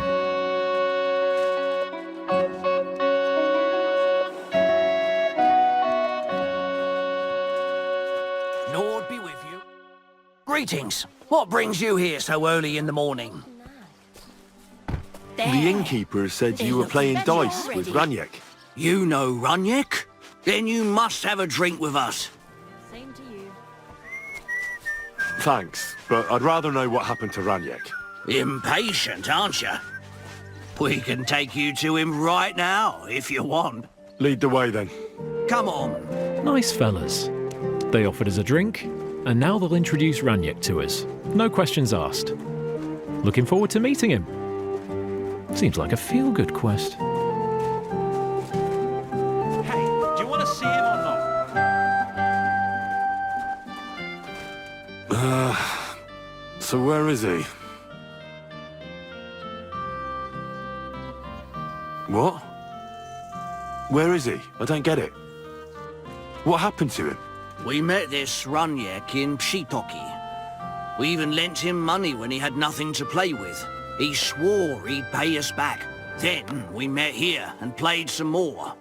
Raniek kept losing, but he didn't know when to stop. What did you do to him? When it was clear he had no way to pay us back, we started watching him to make sure he couldn't run away. He started whining about having to go take a dump. But we didn't want to watch him shit himself, so we let him go and said we'd wait outside the shithouse. But the bastard got the idea to flee the other way. You mean through... But I reckon it was deeper than he thought. And he never came out. I'm gonna pull Raniek out. Well, if you say so. But I wouldn't go in there for a golden pig. And when I find him? Just pull him out and search him. That bow of his should fetch a decent price. Jump in then.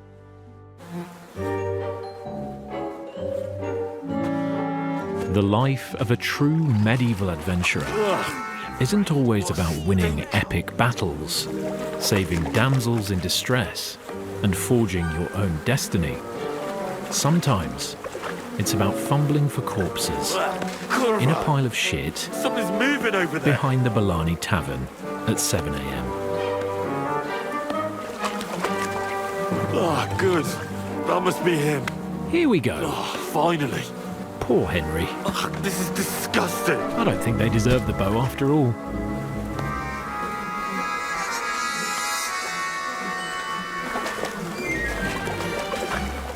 Don't be afraid, feel around. Hey, where are you going?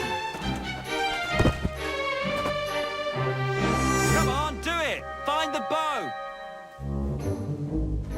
Now, bring us the bow. What about the... Not another step. God, what a stench. So, did you find the bow? Well, I have it, but I won't give it to you. With what I had to go through to find it, it's more of a consolation prize. Did you go mad from wading through shit? Give it to me. Come and get it. Fellas, hold your noses and beat him up. KCD2 aims to bring a unique blend of realism and fun into every part of the game, combat included. Our fighting system is built on true medieval martial arts and wrestling techniques. Fluid, thrilling, and tactical. As in real combat, movement is the key. As is equipping a good set of armor. Otherwise, you might find yourself in a pickle.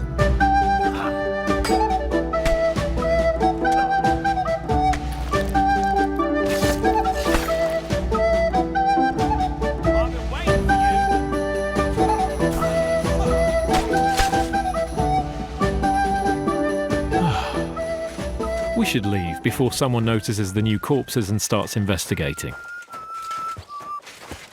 What the? Did I step in shit?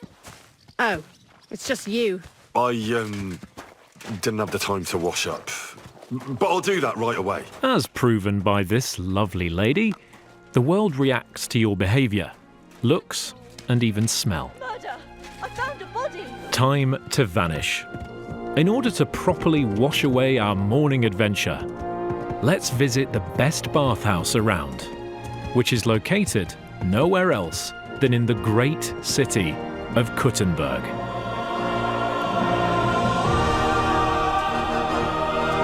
The crown jewel of the Holy Roman Empire, the central bank of the kings, a place where people of all sorts come to pursue the Bohemian dream and seek their fortune. A city filled with people to befriend or betray, and all sorts of adventures and quests for you to uncover.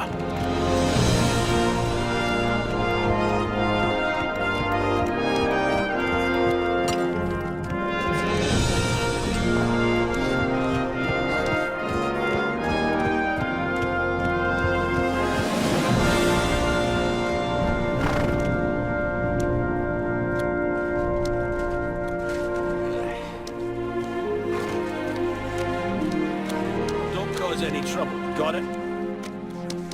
I'll be with you. What, she... Just an ordinary white one, but it had everything. What can I do for you, you stinker? I need my wounds treated and my clothes washed. And then I'll have a hot bath. Great, but it'll cost you. I'll gladly pay you. You certainly won't regret it. My baths are first class. Now that we're all scrubbed up, let's take a stroll around the city. The world in KCD2 doesn't wait for you to come and trigger the lives of its citizens. All inhabitants have their own day routines. Merchants, wenchers, soldiers, or executioners. They all wake up, go about their workday, and once that's finished, they go home to their families or to the tavern to their beers. Are you whistling at me? I'm not interested. KCD2 aims to bring you a uniquely reactive and believable world. Whatever you do as Henry, it will have consequences, and you will feel them. Have you haggled too long with the greengrocer about the price of his cabbage? Well, now he's pissed off, and you can forget about any sale. Thrown your favourite hat in front of a beggar kneeling by the church. Come back a minute later, and you'll see him wearing it proudly. Or killed the local innkeeper's husband. She'll be crying in front of her house the next time you go there, making you feel really miserable. Across this demo, we'll play as a good-hearted lad. Apart from the ending though, spoiler alert. But the game allows you to push Henry towards any behaviour, even the most vile. Here's a quick example of what you'll be able to do to stir some mayhem in the city.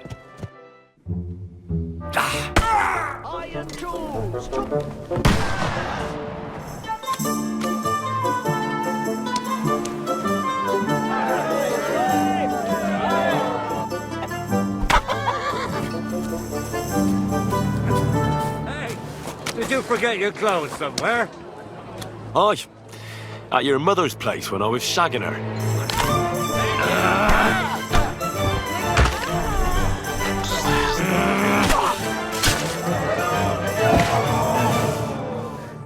Ha! That was just a little appetizer. And now I'm hungry again. So I reckon it's time for another course. What do you say? And now, back to our good lad Henry.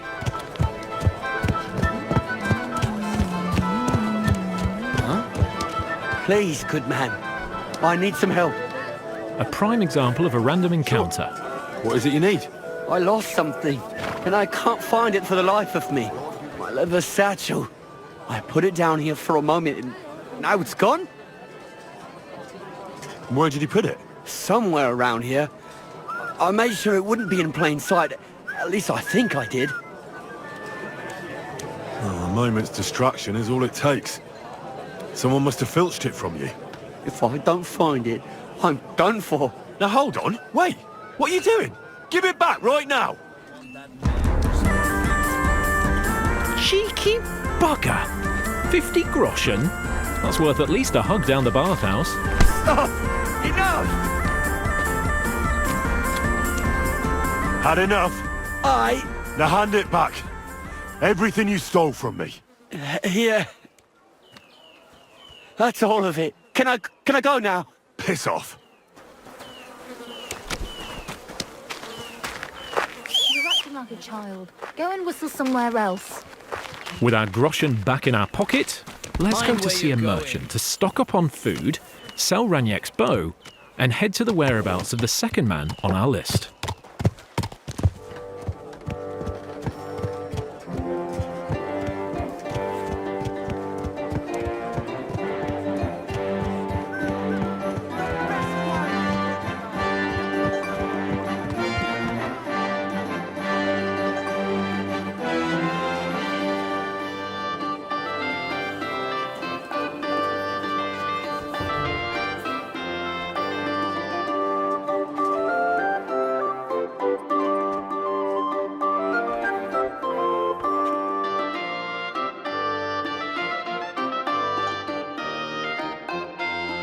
Fresh bacon is good, but then again, it won't last too long in your inventory. For longer journeys, dried food is always better, as it doesn't spoil, and you don't risk getting sick from rotten bacon. Vielen Dank. Du wirst sicher zufrieden sein. Bis bald. Now that we're geared up with some food for our hungry Henry, let's proceed with our quest.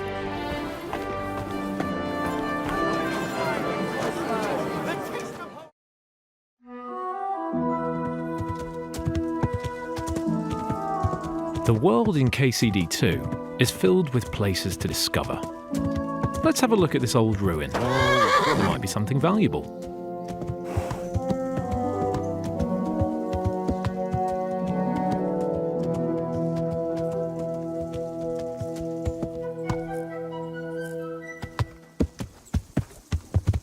Turn that horse around and get out of here right now! Right, I'm going. Calm down. Well, what's it gonna be? I told you to get out of here! We should listen to Mr. Marlborough and not provoke him. But given his menacing tone, he must be guarding something valuable. That's a promise we can't leave behind like that.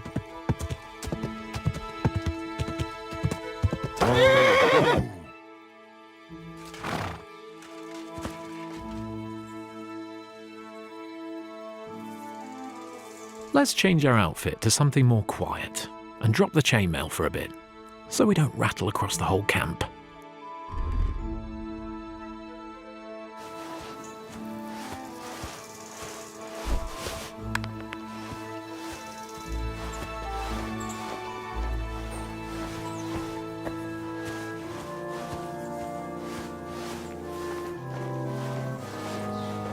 Never.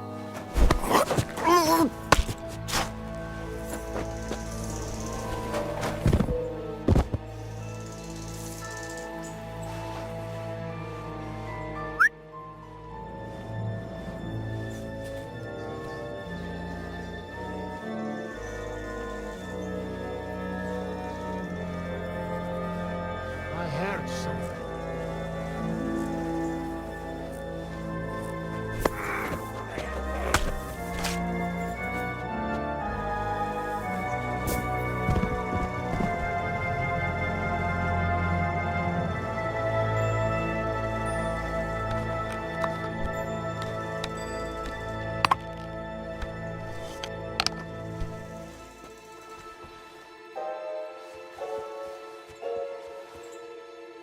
An alchemy lab.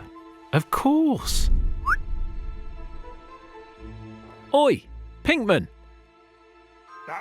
God damn. Bastard! Attack! Come and help us!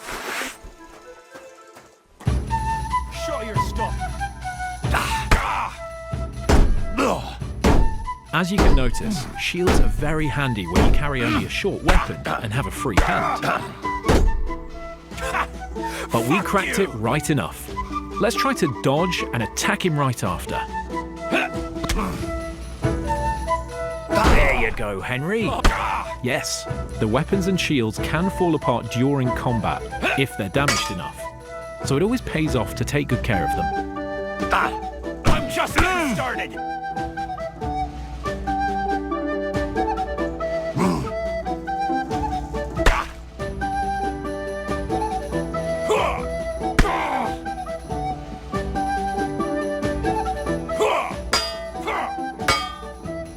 Mercy! Victory at last. Now, what should we do with him? You're not going anywhere until I say so. Let me live! Give me everything you have, and I'll let you go. All right, easy now. Just let me go and I'll give you everything. You promised to free me, now keep your word. If you rewind a few moments back, you can even see he gave Henry his red shoes. But it could have been much worse for him.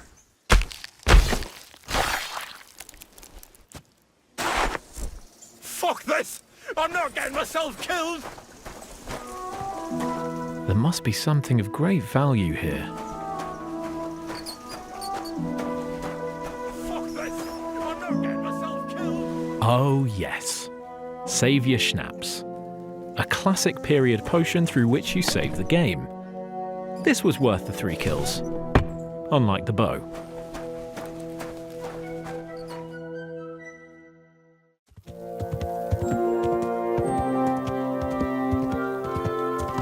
Now, back to the recruiting campaign. The second man on the list, called Ada, was supposedly misbehaving last night around this village, and the gossip says he was caught with the butcher's wife.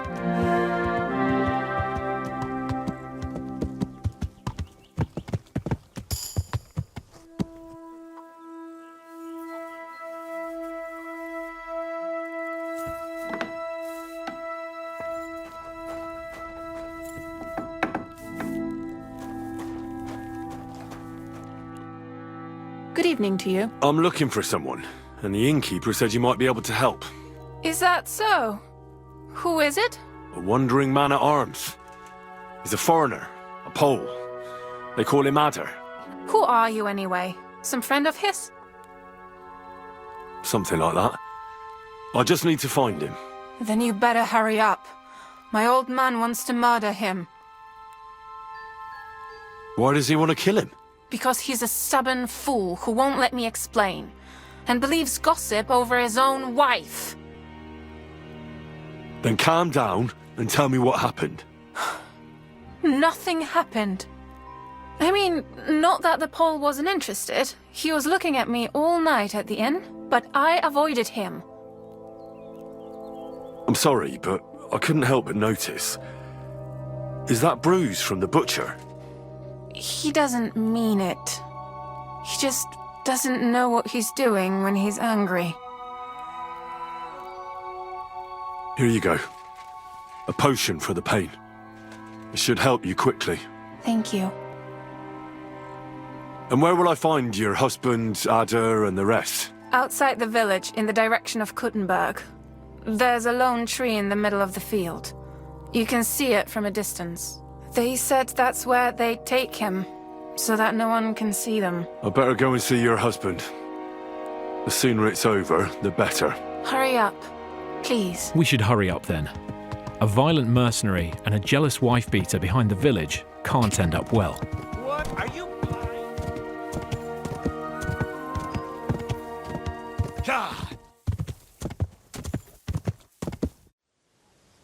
Panie, mój Boże, wysłuchaj mnie.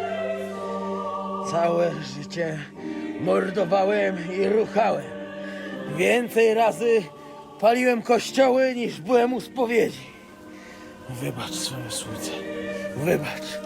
Wybacz i pozwól mi jeszcze tylko raz wykastrować tych bezbożnych skurwysynów! Oh, shut up! No one can listen to your damn gibberish! Twoja baba i tak do końca życia będzie pamiętać o mojej polskiej kiełbasie! I'll shut that gob of yours! Ciebie i twoją matkę piekło pochłonie. Niech was piekło pochłonie! Wait! Stop! A co to za kutas? Leave him alone and untie him. Why would I do that? Do you know what that bastard did? If you're talking about the rumors in the village, it's all lies. Nothing happened. You don't know what you're talking about. That whoreson defiled my wife. My Eva, eh? He should be glad we're only gonna hang him. If I had my way, we'd castrate him as well. I saw that mark you left on your wife's face. That was no accident, was it? What are you on about? You'll raise your hand to a defenseless woman, but you need a whole gang to take on a man. Think you can insult me, do you? Shut your gob. Get him, lads. Chwała Polsce, kurwy! Jebać was!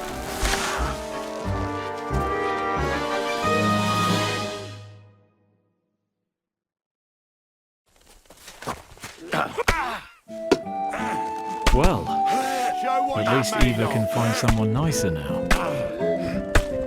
I'm all yours.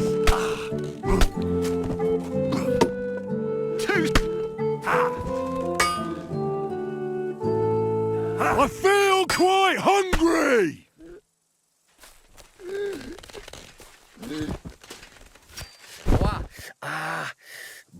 Boli. O kurwa. Było blisko. O kurwa mać. Mało brakowało. Kimkolwiek jesteś, masz krzepę. To jak żeś nastukał tym zagnojonym kuciapom, o, sam bym lepiej tego nie uczynił. I reckon you want to know who I am, right? I'm Henry. Henry. Nie. A dlaczego ty mówisz do mnie jak do głupca? Yes, that's me. Henry. I was sent by Dry Devil. He's waiting for you at the Devil's Den. O, żeż kurwa, czart żyje? To jeszcze go nie powiesili? Kurwa, patrz, głupim to szczęście sprzyja. As you say, in the Devil's Den. That's where all of us are supposed to meet. O, złaciutki. Kocham cię. Chodź ze mną. Musimy to opić w czartówce. Go ahead. I'll meet you there later. Dobra, to tam się spotkamy. Kurwa, już się nie mogę doczekać jakiegoś ruchanka. What a day, Henry. You did good. Now, off to find a bed, a bite to eat, and prepare for more tales to come.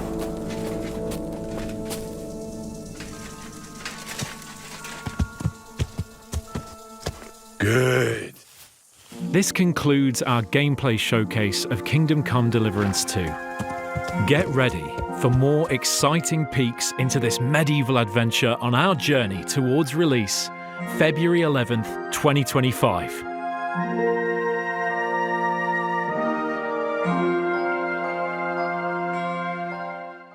And greatest. However, downside is, unfortunately, collector's editions are gone. That is very sad, and trust me, it hurts my heart, same as it does yours, but the collector's edition was gone so quickly. We probably underestimated it, but doesn't matter at the end of the day. I mean, some lucky guys got it, and maybe, just maybe, there's a chance for you to find it somewhere on the internet. PS, I do not support scrappers, or how they are called, the ones that are reselling the stuff. Don't go to them, just don't make them happy. But yeah, who knows? Let's say, if you know Warhorse Studios, we have a lot of merchandise generally planned. So there will be, for instance, an art book, a very big art book coming at some point. We will have vinyl and so on. But these things are all coming later down the road. So there will be plenty of opportunities for you to actually get something in your hands. So, Victor, Kutna Hora, where are we? What's that? We are in the center of it almost, in one of the richest part of the city. Like you can see from the map that those outskirts and houses around the city walls are there. That's where the cheaper houses are and poor people live, and the center we are in, it's where all the wealthy merchants and nobility of the city have their big stone houses. So I have to tell you, like, I might be very biased, of course, since I work at Warhorse, but this map, holy moly, look at all those details here. And I like the fact that even those maps are actually telling a little story. So if you look at them just long enough, you will find Easter eggs, you will find hints, you will see plot parts, you see someone is obviously stealing something here. There's some, this could be the Italian court. This could be the Italian court. There's a money. Exactly where the money is minted. This is like some miners. There's a miner's butt, and you see all the tiny little features, which I think makes this, again, it's a tiny detail, but I think KCD is a lot about those details. That's what makes the game such a great thing. But how do you approach with maps like this? Do you I guess you take like real references, or? Yes, like these are really nice work to do at the end of almost end of the project. When we need to create this map, you need to have the city already built, so you know exactly what you are drawing. But interesting thing is those small funny elements and small funny moments, it's not there just because we think it's cool and it's funny, but it's also illustrating mentality of those medieval people, how they are. So they were having this kind of humor as well, and it's readily all over the books and manuscripts, and you can really find them in different ways. So we are just trying to tune with the mentality of those people, think about how they could perceive the world, how they are making jokes and so on, and then we are kind of approaching whatever we do with same like worldview, with a similar mentality. So that's very interesting. Now let's talk to this wonderful fellow here, Menhard from Frankfurt. Actually, some backstory. Menhard is trying to build up a fighting school here. However, he gets into trouble. And we will today play this tiny little side quest. I say tiny little, but what I mean is a huge side quest, so let's take a look. Who are you? Ich bin Menhard, ein Meister des Langschwerts aus Frankfurt. You will not find ein besser Meister for miles around, I tell you. And with whom do I have die Ehre? Who are you? Henry. I'm pleased to meet you. Heinrich. Sehr schön. Mm-hmm. So he talks this funny. In Germany we say Denglish, which is like German English. He's German. He came to town and he. So for those who know, Bohemia by that time, or especially like places like this one, were actually pretty crowded with people from all over the Holy Roman Empire, Italians, French, Germans, Luxembourg, and so on and so on. So they were all roaming the places, and especially here in Kuttenberg, because as Victor was already mentioning, challenge people to duels on the street? Kuttenberg had it's called Vasquedwur, or Italian court, and the Italian court is something like, think of it like the central bank of Bohemia. So that's the place where not only the money, the groschen, was minted, but also where the money was stashed. So naturally, a place like that attracts a lot of wealthy people, but also people who want to benefit from a place like that or wealth like that. Therefore, I issue challenges to duels. I am looking for brave men to take them on as Studenten. The rest I want to prove cowards. So, he's, as I said, he wants to open a sword fighting school, and we will accept the challenge from him. Richtig. And no man is better. Certainly not go into a little sword fighting. This will also show you the combat system of Kingdom Come Deliverance, which is something that we reworked quite a lot, but not too much, if I can say it like that. So what I mean by this is that the combat system of KCD is still the combat system of KCD. It stays the same. At least we'll see if you're telling the truth or just puffing out your chest. It stays the same, but it is improved in a way that we try to make it more accessible, more interesting, more playable. What I mean by that is, for instance, the weapons should now play and feel differently. The sword is still the intricate, deep weapon that requires a lot of skill from you, can do the combos and everything, the tricks. But if you want a more straightforward, easier bonk on the head method, then you just go with a mace or an axe, which has a easier way how to use it, but equally successful, of course. Still, there's the stone, paper, scissors system, so the right weapon works against the right type of armor. But the movement sets have changed quite a little bit, and this when you do the perfect block, for instance, you don't do the animation, the Master strikes. No, the how do you call it when the time goes slower? Slow motion. The slow motion is not happening anymore. Okay, we should not talk over the NPCs. Sorry. Naturally. We're not going to work up a sweat for nothing, right? A nice wager will bring some tension into it. Good, good. I like your attitude. We have spoken enough. Let us do it. Combat, as I said, still the same basics with the different direction. You can see that instead of the bottom, left and right, we have one direction at the bottom, but this one is actually stabbing. So stabbing is not a button anymore, but it's when you aim downwards. But let's do this little thing. So, Heinrich, are you ready? And we have this chatting thing. We can directly talk to them. Yeah, ready? I'm ready. Let's do it. The enemy is after me. Okay. Show me your skill, bro.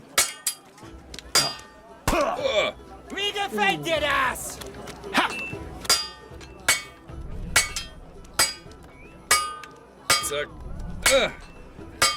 Dude. That's my moment. So the thing is, it's still a very stamina-driven combat. So as long as you have stamina, that long you can attack and block, of course. If you change the directions as I do now, oh, he dodged, very good. If you do that, then he will have a way harder time to block, of course. So directions do matter quite a lot. And as you can see, I won. Hooray! That's enough! You know full well you've no right to conduct the art of sword fighting here. That's the privilege of our brotherhood. Halt die Klappe. I am Meister of Longsword. You well know this right we have from the charter of your King Wenzel himself. Meister Menhart, let me remind you that your petition was discussed by the town council, and your claim was rejected. That decision was not just, and it went against the will of your king. It's no use arguing, Deutscher. The council represents the king, and the council has decided in his name. Nicholas of Prague here is also a master longswordsman, and we don't need another. Any more than we need your foreign poses. All right then. So while we face your Nikolaus or any other man, we shall see then who is der wahre Meister and who is just full of hot air. Well, I'm ready when you are, Master Menhart. No, I forbid any dueling here. Master Nicholas, do not allow yourself to be provoked by this German cock-baiting. No doubt where they come from, they would rather hack each other in the streets than respect law and order. But here, we have more sense and dignity. If anyone is to clash swords here, it will only be when our brotherhood convenes a tournament, not when some Hundsfott feels like it. Fick dich, du Metzgerschwein. Enough of this, all of you! The council has decided this matter, and I won't waste any more time with your squabbling.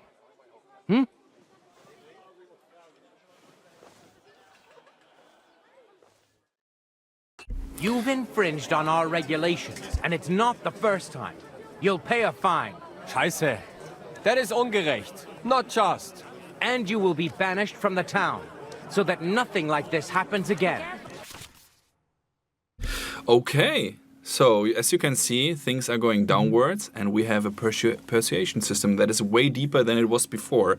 You can now see speech, charisma, and might, and the counterparts, right? Domination, dread, and so on. So they are kind of working a little bit like yin and yang, positive, negative, kind of. Might, here, mighty knights lead a good life, and so on. Dread shows that the weapon at your hip isn't just for decoration, and so on. So you can either try to use persuasion in a good way or in a negative way to get to the end or to get to what you're trying to achieve.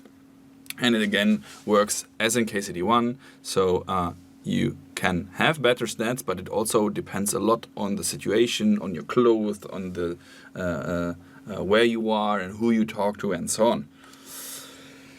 Okie dokie. Some decisions are timed. I am a super buffed Henry right now, so it really doesn't matter at this moment. So Menhard is a friend of our King Wenceslas. I think Councillor, Menhard and that's Arn a nice thing. are friends of our good King Wenceslas. That's why they have his charter, isn't it? You don't want to treat someone of that stature like a common criminal or troublemaker. Show them the courtesy they deserve. Fuck courtesy! To the pillory with them! Trampling their honor and dignity underfoot is the same as trampling on the honor and dignity of our king. Easy, Master Butcher. Kindly leave this matter to me. So, Master... Henry. Henry here is right in some respects. You have a charter from King Wenceslas, which, in truth, I cannot simply ignore. You will not be banished from the town, but I warn you, should this be repeated again, it will not be overlooked. Ich verstehe, Ratsherr.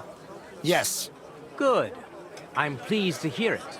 Nevertheless, you have actually been conducting the art of sword fighting illicitly.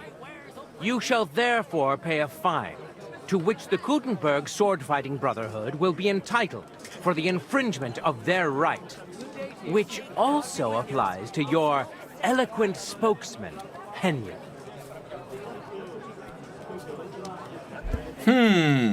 I think he didn't break any law. Councillor, that would be all well and good if things were as you say.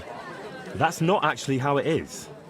Because Meister Menhard here was not conducting any sword fighting art. Horseshit! What else would you be meeting up here with swords for, eh? If he had actually been conducting the art of sword fighting, but Master Menhard here was only defending his honor in a duel because I wronged him. Ja, that is true. Every man has the right to defend his honor. But tell me, how exactly did you offend Master Menhard so inexcusably that it came to swords? Okay, now guys, quickly. We insulted his art, seduced his daughter, killed his dog, slandered him, cheated him, or cheated him at dice. 1, 2, 3, 4, 5, or 6. Be quick. Quickly. 1, dice, 1. It's a daughter. Daughter? I seduced his lovely daughter. I'm not going to tell you everything I did to her, though. Du Tier! Ich werde deinen Schwanz abhacken! Well, he doesn't like that But much. It seems Henry's tongue isn't the only organ he likes to exercise. Yeah, that's what Ulrika said, too. In between moaning. Halt die Klappe! I will cut off your Schwanz and shove it down your throat! I understand, Menhard. You're in the right. Do what you want with Henry, but not here. Take him off somewhere into the You woods. guys are monsters. Now, Menhard is angry and Henry is a seducer. Komm, Heinrich! We are lodging in the Schenkel Kaiser Karl, not far from here on Merchantstrasse. We will discuss our business there. Okay, so the quest continues. We will continue a little later. So, of course, I saw your questions. As I said, I'm not so fast in reading, so sorry for that. Let me go through a few things. So, first of all, this build we are playing is a tiny little bit older, so it's from Gamescom. And you can already see what a great state that game is. Gamescom was in August, right? We are now in November, so there's months of bug fixing and optimization going on. And as you can see already, I strongly believe that the game runs extremely well. The thing that Henry is blonde, that's a bug, obviously. He's not supposed to have that. Just happens when you have this particular hat on his head. So don't worry, Henry is still the same Henry, but the hairstyles, of course, is let's say modernized, not modernized by modern standards, but modernized like he looks a little bit different, better than he did in KCD1, which is due to the technology being better that we're using. So it's not like he aged or something, it's just the tech we are using is so much more advanced than before. Well, it's still the same CryEngine, but the way how we use it and the way how we utilize it and the way how we use every inch and pinch just makes him and everything else look so much better. So yeah, like the whole clothing system was redone basically from the scratch. So we wanted to keep still the layering, still the nice combinations, and it needs to work for Henry as well as NPCs, so you can use the cloth of the people, Europe or whatever. But the system behind it is going to be the same as all the technology behind the faces and hair and so on. So don't worry, the combat will not be easier per se. When I say make it easier, So no messing about, got it? Who are you? Where are you? Him? Okay. Don't worry, I'm a saint. So that's the chat system I was mentioning earlier. So people are randomly talking to you, but they're not locking you into a speech or in a dialogue, which is pretty cool, I think. But what I mentioned earlier, I forgot what I wanted. Easier. So the game is not, the combat is not easier at all. It's still the absolute same system it was before. The only thing we are changing is that the weapons play differently. So the sword will be still the same sword gameplay as you know from KCD1, but if you as a player say, hey, I didn't enjoy that, that's not my, I don't want to do that, then you can use different weapons that will play differently and therefore give you a different feeling. So it's not easier or dumbed down or something like that. It's just, yeah, we enhanced it, if you want to call it, if you like that word more. The learning curve is different. Yes. Okay, so Kutna Hora, it's a real medieval city, as a matter of fact. It's a UNESCO World Heritage Site, and we rebuilt it into the year 1403. You can visit it today, the town. You can visit it today, of course, but it doesn't look exactly the same how it does right now. You had to do a lot of work to make it look this way, right? Yeah, in a way you say a lot. It's probably way more than people can imagine. It's I'm always saying it's we are really shooting ourselves in the leg. It's like the amount of work you would do for any game and then you add this whole research and kind of historical, almost scientific approach to it.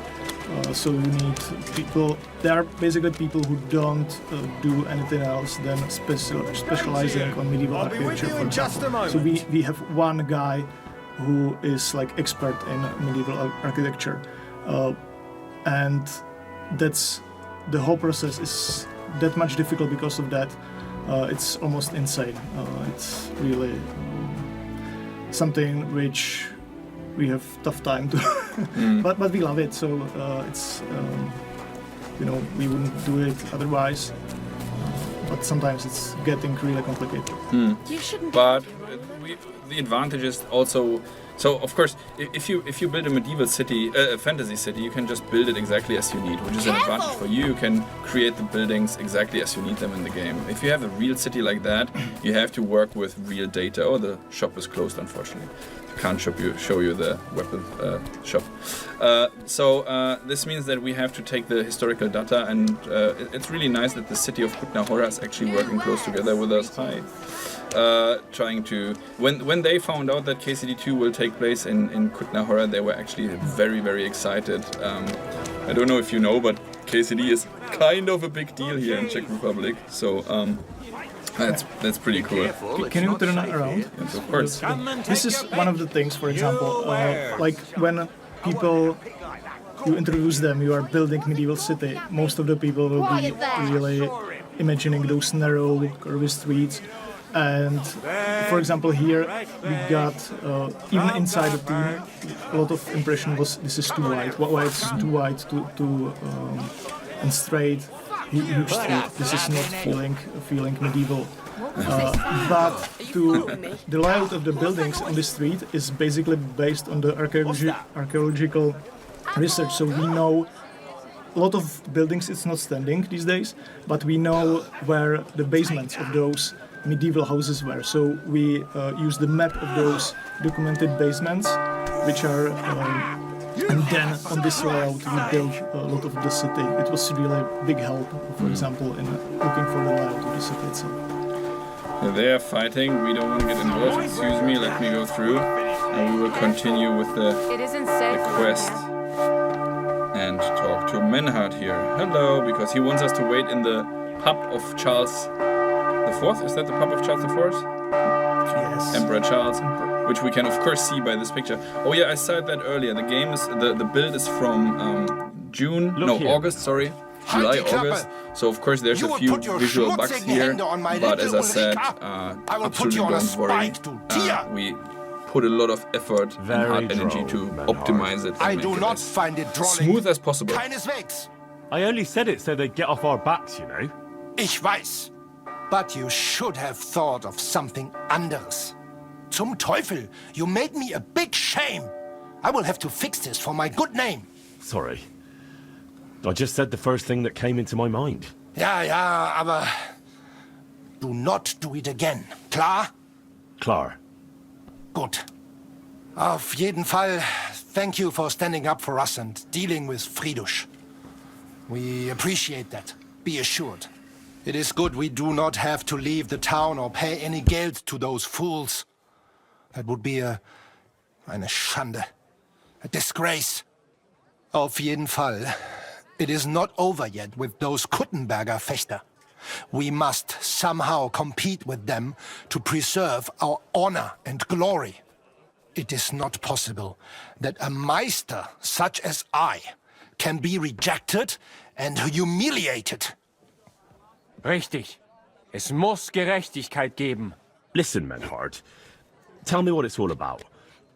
You have some charter from King Wenceslas. Ja, genau. I think it's enough if he tells us briefly, right? There's a lot of things we have to go through. Yes. Or do you want to? Nah. Just the bare bones, please, so I know what I'm getting into. Klar. I have a charter from King Wenzel to set up here and lead a Bruderschaft der Fechter. Aber the Kuttenbergers invited Meister Nikolaus aus Prague and set up their own Bruderschaft. And the Stadtrat confirmed it and rejected our right. Vielleicht because Sigismund is here and King Wenzel is captured. And also the Metzger Emmeram has much influence. That is why I muss mich duellieren with Nikolaus and the anderen. To defend my guten Ruf and mein Recht. Aber they have refused, made cowardly excuses and want to get rid of uns. But our right remains. The Charta vom König Wenzel spricht klar. Ja, we cannot just walk away and allow this öffentliche shame to continue. Menhard, ich habe dis Idee. Aber Problem ist, we need a third man. Aber jetzt Schicksalsmeis upon us. Und Heinrich ist hier. Verstanden. Heinrich will greifen us an der Arme. Ein einfacher kleiner Einbruch and we will beat them in their own game. What's he saying? We need your help, Heinrich. You will have to do a little theft for us. It is an easy job, keine Sorge. Yeah, I mean, since we started the quest already, right? We'll help him, good old Menhard. By the way, I saw in the chat that you like his German English. It's really amusing for myself as well. All right. I have a feeling you're in the right. And besides, you serve King Wenceslas. You can count on me. Wunderbar. Also zugestimmt? You will not be sorry. I will teach you many secrets of die Kunst des Schwertes. I will make you a great Fechter. Arne, lass es uns hören. Also, es ist einfach. You must into der Fechthalle einbrechen und ihr Gildenschwert stehlen and then hang it am Rathaus. Menhard? Es ist so. You must break into their sword-fighting hall and steal their Gildenschwert. Guild sword. They must not see you. You can recognize the sword sicher. It is surely a Meisterwerk. Then you must hang it on the Rathaus for alle Bürger to see. But no one must see you. Vielleicht it is best to go at night? Verstehst du? Verstehst du? So this thing here on the left is one of the skills, right? So if and as I said, we have a pretty high level up Henry right now, so we go for that one. Sometimes when you go through skill checks, it's not only the let's say hard skills like speech, intimidation, and so on, but also sometimes but it was in KCD1 already when you learned a few perks, for instance, then you could use them in speech as well. I'm starting to understand your plan. The Kuttenberg swordsmen display their guild sword on the town hall to announce that they're accepting challenges, right? Except they would never do that themselves. So, we'll give them a little nudge. They won't be able to back down, and Menhard will get the duel he wants. Exactly, Heinrich. I see you know a lot about Fechter traditions. That makes me happy. All right, I'll steal their guild and shirt and hang it on the town hall. Klar. Wunderbar. The main thing is they must not see you. And if anything goes wrong, do not kill anyone. That would spoil our plan. Yeah, murder can make things awkward. Gut. Agreed. When it is fertig, come and tell me. Great comment. Random text. I love stealing. So, we got a quest. Our task is now to go and steal the sword, the ceremonial sword from the other sword fighting school.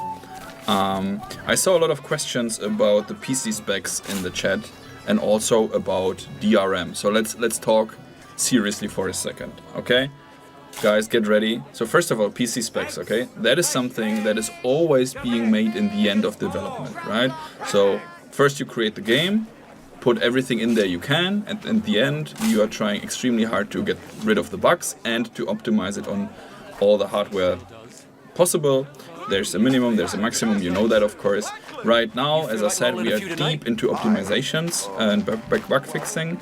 I'm extremely positive about the performance of the game and also about the state of the game if you're bothered with bugs or whatever. So we will tell you very soon. We are finishing it up right now. I can't tell you yet, but as you can see, this runs I think 80 frames per second right now, and I play on a decent PC, of course, but it's or maybe even 90. So that is pretty good. But I wouldn't be too worried, of course. And now the other part is... And I think people will be really surprised what kind of PC can run it. Yes, absolutely. So don't worry about that, right? So again, as I said, we learned, not from the mistakes, but we learned from what we did in KCD1. We took way more time than in the first game for bug fixing, optimization, performance tests, and so on and so on and so on. And we are working on this right now. And not only on PC, also on consoles for the console players. So there's good news for everyone. Give us a tiny little bit more time, but I think by the end of the year we should be able to tell you exactly what you should what you should get. I personally at home play on a 3050, I think, and it runs butterly smooth. But as I said, give us some time on performance, on testing, and we will tell you soon. Okay, and now the other thing is, and let's give me a second here of your attention. So DRM, of course. So there's things floating here in the chat. There's things floating out in the internet. And many of those things are absolutely fake news. And you should be very careful with stuff you trust and see and take for bare coin. So I can tell you right now the exact situation. And the exact situation is that KCD2 will not have de novo in there or not have any DRM system at all. So we never confirmed it. There were some discussions, of course. There was some misalignment. There was some misinformation. But at the end of the day, there won't be any de novo at all. And with that, I would like you to close the case already. Stop texting under every post we do that the new was in the game, because it's not. We never announced, we never said it will be there. As I said, bit of a misunderstanding. But as long, and that is something you should really remember.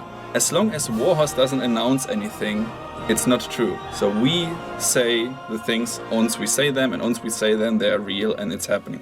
That was with KCD2 the case, the announcement of KCD2. That will be with the specs, and that is, for instance, right now with the DRM. So let's bury that thing and let's never ever talk about it anymore. And what we can talk about though is the game. So let's resume and continue. Okay? So we are still on our quest to get the sword. Jesus Christ be praised. Stealing is a tiny little bit easier at night, so I might rethink my move here. But first of all, let's go in during the day. Let's try it at least. One of the things you can see here is, as we spoke with a German guy, but as we go through the city, now you can see the architecture is a little bit different. That's because we are getting into the heavily German populated quarter. So this part of the city, a lot of the houses are built by Germans, and the architecture is a little bit different. It's such a beautiful game, really. I mean, again, yes, I know I'm biased, but God damn it, that looks just amazing. And I'm really looking forward for when the game actually releases, and you guys play it, and then you can visit the locations and go there and compare it to the game. Of course, as I said, as we said earlier, it is a tiny little bit different. Oh, I went wrong. I wanted to go through the front door first, show you the sword fighting school. You can visit the place. It will be a little bit difficult sometimes to recognize, but I think overall, it's really cool. I think you could go through the... Yeah, no, it's too late. I'll go through the streets rather. And all the nice clothing here. We have, I think, generally also a bigger variation of clothing, faces, hairstyles, voices, and so on. So generally when we said the game is bigger and better, I know it always sounds like a phrase, and probably it's also a phrase, but it's actually true. So we enhanced everything we could and tried to make it as nice as possible. Townswoman. This in front of us here is Haradek. It's actually a little, say, garrison place or little castle thingy in the inside of Kuttenberg. They, of course, since they had the central bank here, they needed to have some garrison, some It's actually not like that. It's more like the palace. Oh yeah, sorry. Like the nobleman's, and it's also this part of the city on the edge, on the top of the river bank. You can see here in this area, it's mostly like the palaces of nobility. The richest of the rich built those small castles for themselves in this city. Search! Show me what you've got on you. Who? You? Sure. Go ahead and search me. I've got nothing to hide. Close to the others. It's not safe. Everything in order. Carry on. Now I hope this doesn't happen once we have the stolen sword, because if they found contraband on us, we all know how this is going to end. I just briefly go outside maybe. There's several gates on Kutna-Hora, all of them look completely different. For those Czech people among you, you might know what's here in front of us. It's a huge church in Kutna-Hora, which today is something like the... Yeah, let's say like the... How would you call it? Like the city's monument, kinda. It's a huge church, very beautiful. We shot our announcement video in there, but as you can see in the game, it's just being built at the moment. And we have this wonderful view here. Nice little guy walking with his thingy there. All the smoke is coming from the mines, and of course it's a silver mining town. So expect an upper world, kinda, and also a mining underground, which we don't want to spoil too much about it, but you can use it for your advantage, maybe for stealing. Be careful. God is punishing us for Oh, there you go. For stealing or also questing and so on. So this will be pretty interesting. Right. I like how all the buildings look different, how they're all unique, how nothing is like brush painted, and that is very nice. Anyway, the dude who was actually looking for us or checking us out is one of the guards here, but we have to go down here because this is the sword fighting school, and that's the sword fighting school we are supposed to infiltrate. Build up your body as well as your spirit. Look at that. He's actually a colleague. He's from the cutscene department, so some of the faces... Welcome. What can I do for you? I want to sword fight. No, I don't. I want to steal your sword, but I can't tell you. So, advantage of daylight. We can go in, and it will be all fine. It's not disallowed to be in here, so it's not a crime. If we go... But the inside here is the sword that we are trying to steal, but the disadvantage to go in during day is that, of course, all of them will be on their toes and they will see us if we will be trying to steal something. On the plus side is that all the doors are open, so when going in there, see, it's getting tricky already, and we see the bunny on the top, which is also a new icon from the game. So when the bunny is there, it's something like, it gives you a status of what you're supposed to do, or where to be and not to be. Bunny tells us to F off, so we are effing off right now. And it's fine already. So going in during day might be a bit tricky, and that's why let's try and sneak in during the night. But first of all, let me go here outside, because if I time skip here inside that building, they will of course kick me out the moment they feel like I shouldn't be there anymore. Wrong button, there you go. It was one mass. Let's go to the night.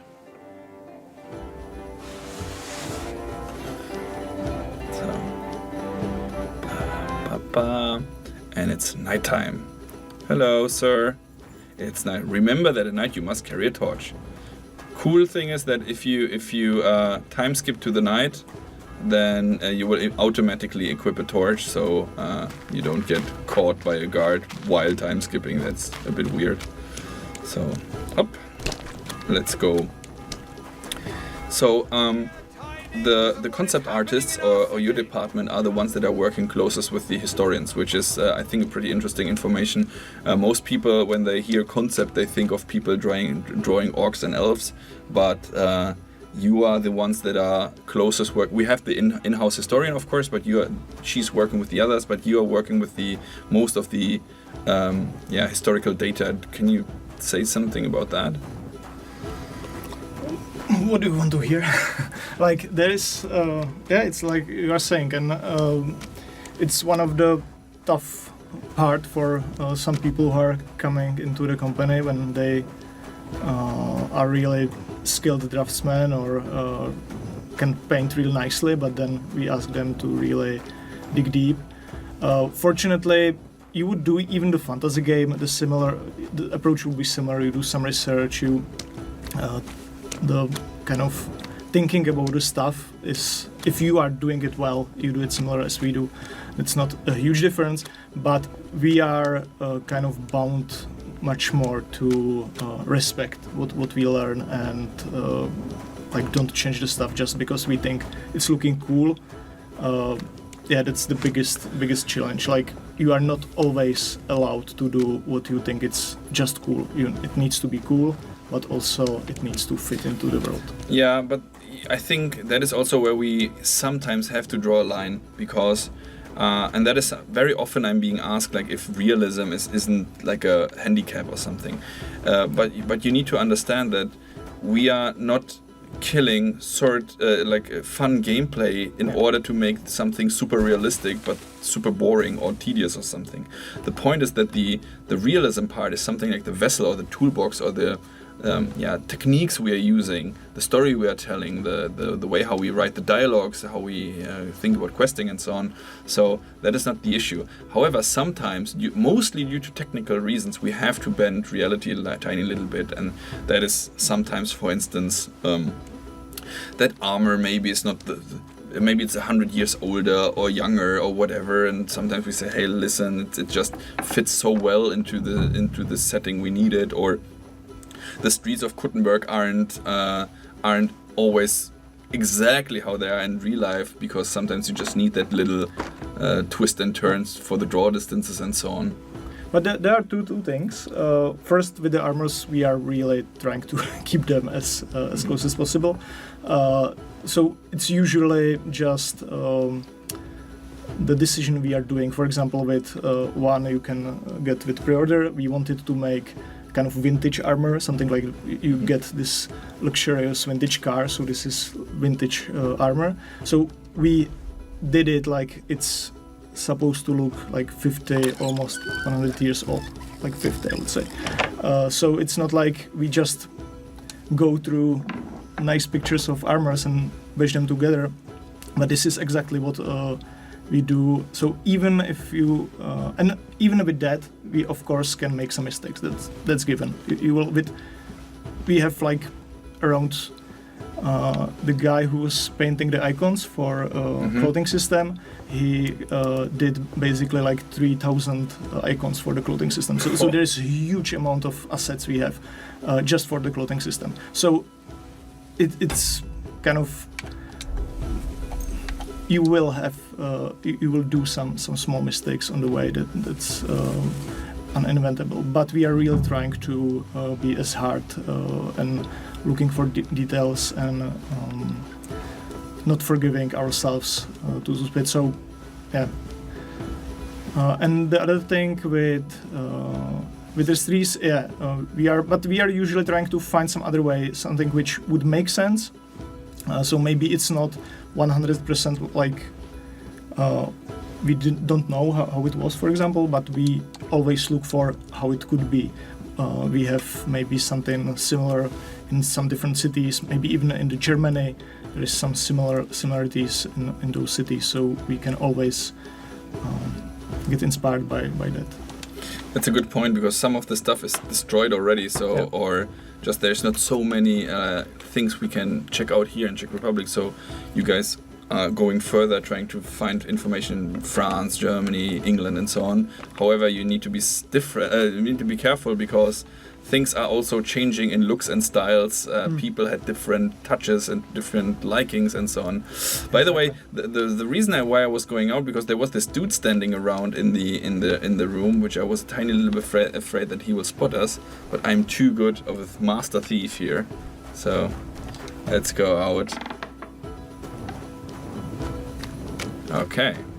I got that sword.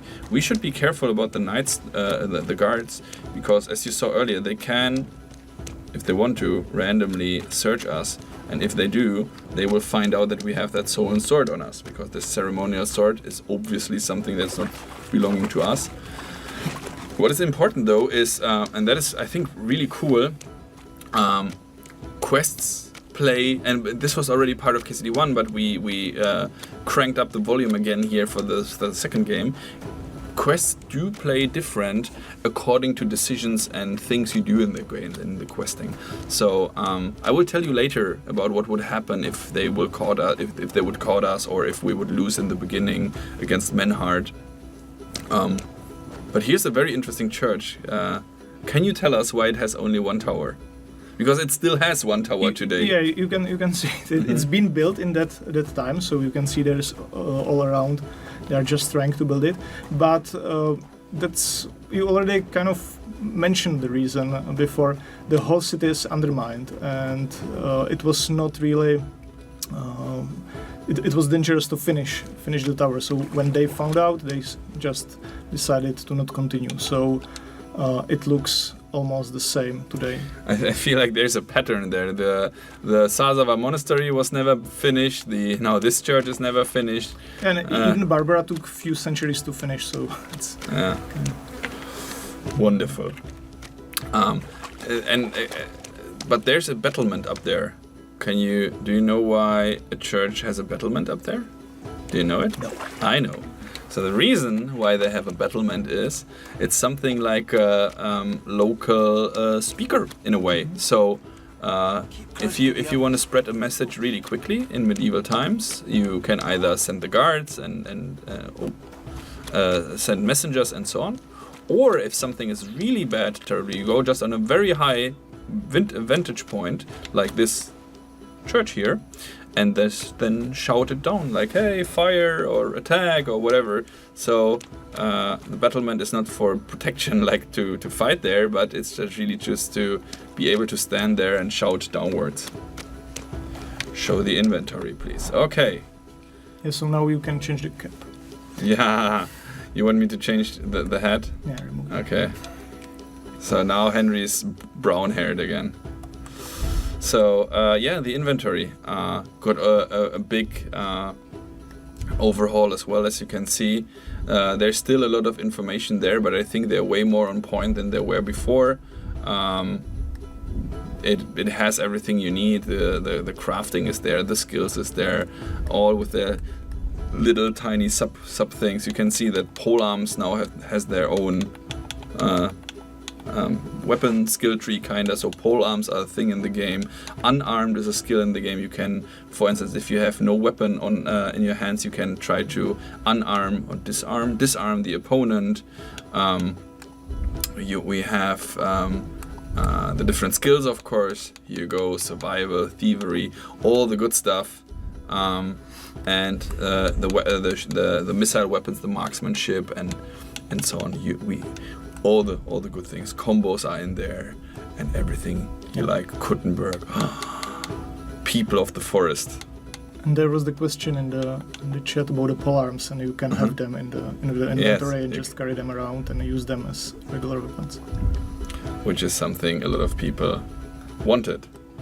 You can craft stuff. You can have the codex as well, as always. So as I said, there's a lot of cool things. Again, this is a build from August, so this is not final quality, of course. We will expand on a lot of things. We will change a lot of things. But I think all in all, gives you already a good first touch, impression of the game. I personally love those little pictures here. Are they still existing, or did you come up with your own ideas, or how does that work? Some of them are being found around different cities in Bohemia, so they are maybe not this one on this house, but yeah, they are kind of legit, and we found mentioned a lot of mentions of them. And there is also some interesting stories about them, like this guy during the Hussite Wars. There were those different factions, and one rich man painted one of his like favorite warlord on the wall, and then got really like problem in the city council and needed to remove it later. So it was really like popular even to like political statement or something. You just put it your favorite side on the wall. There was also something like medieval graffiti, right? Well, let's not talk too much about it, but let's us just say that medieval graffiti will also play a role. I also like a lot the coat of arms here and the statues. It's such a common, people are saying that everyone in the Middle Ages had black teeth and everything is grey and dark and ugly and I don't know what, but the reality of, well, in of course peaceful times and in rich areas was quite different. Of course, if people were wealthy, of course they wanted to show off. Of course they had nice clothes. Of course they wanted to show what they have and brag if they could and so on. So be careful. And I especially like a lot this Kutna Hora with all the little markets here. There's a lot of different markets here and different areas. As soon as the hell freeze over. Because so KCD has the Kutna Hora has how many markets? 4, 5. There's a horse market, there's a coal market, vegetable market, weapons market, and so on and so on. They all are on different locations and of course selling different stuff, which is also a historical fact because of course they didn't want to have the animals right next to the vegetables and so on, and the coal is dirty, so it creates a lot of fuzz and so on. So it's quite cool, and I like these houses a lot here. It looks like an organ or something. Nice. All the shields. Heater shield. Night shield. These we can't take. No stealing, sir. Anyway, let's go back to our quest. So, Menhard told us now to steal the sword. We did that. And now he wants us to hang the sword on the council hall, on the city council hall, which is here. And as a matter of fact, if you today go to Kutna Hora, you will not find this building because it was completely destroyed. And as a fun fact, they don't know more or less, well, they don't know how it looked like, or they have some ideas, but they don't have facts. What they know is that there was an astronomical clock, but no one could tell us how it actually looked, so we took some famous inspiration from Prague, right? It's not just the Prague, it's some other, even smaller clockwork, but yeah, it's one of the inspirations. So let's hang the sword of the Kuttenberg guys here. Return to Menhard. So yeah, as Victor mentioned earlier, when there's no precise proof on how things could have looked like or how they look like, then we are trying to get our best, most educated guess, or at least to make it as plausible as possible. Okay, let's go back to Menhard. Can you dual wield? No. Is there going to be deck check synchronization? Yes, but I won't show it today. I will show it later this month on another occasion. Bruno Orloj DLC. Okay. Best game ever. Absolutely. Thank you. All the children are absolutely in school. You know, the thing with children is it's, again, mostly a technical reason. So if you have children, not only do you have different, again, more clothes, more items, more animations and so on, are you able to fight them? Are they running away? It will get a problem with age rating and so on. So there's so many things connected to having children in the game that it's unfortunately a very popular RPG decision to not have any of those in the game. Or maybe a punt. What do you want a boat for? So let's go. Where's Menhard? Is he here somewhere? Oh, no, that's not Menhard. Look out! Menhard is probably in the pub somewhere inside. Or is he not? Let me see. Oh, he's outside the street. Or is he... Oh, here he is. But he was fit as a fiddle. Stay What close happened? to You, sir, Say he went to lost your clothes, but it doesn't matter. Because the town hall, Master the sword Menhart, is on the town hall. The sword is at the town hall. Wunderbar, Heinrich. Let's go right now. It will not take long before the Gutenbergers hear of this. Sure, I'll go with you. Natürlich. Just do not forget to pretend you are surprised.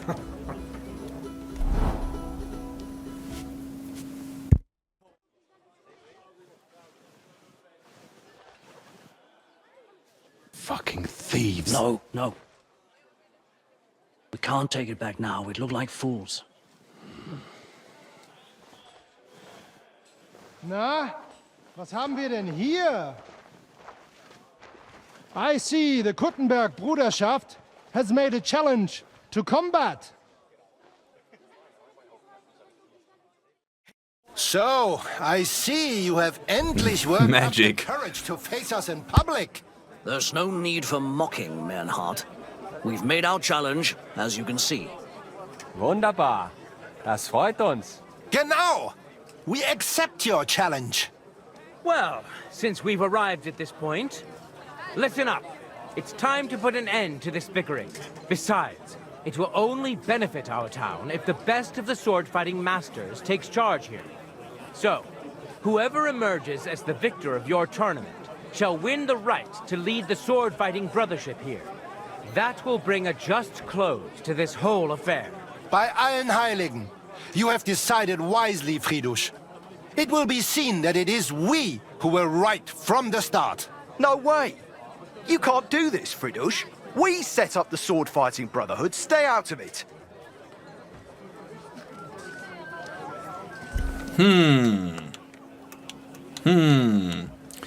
Nah, we will not doubt the council, of Menhart course. has a charter from the king. He's entitled to defend his right in combat. You keep your mouth shut, you thief. Calm yourself, friend. It's not such a big deal, is it?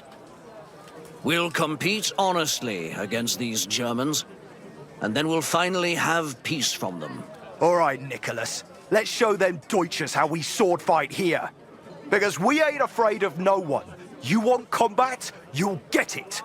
3 members of our brotherhood will fight with 3 of yours.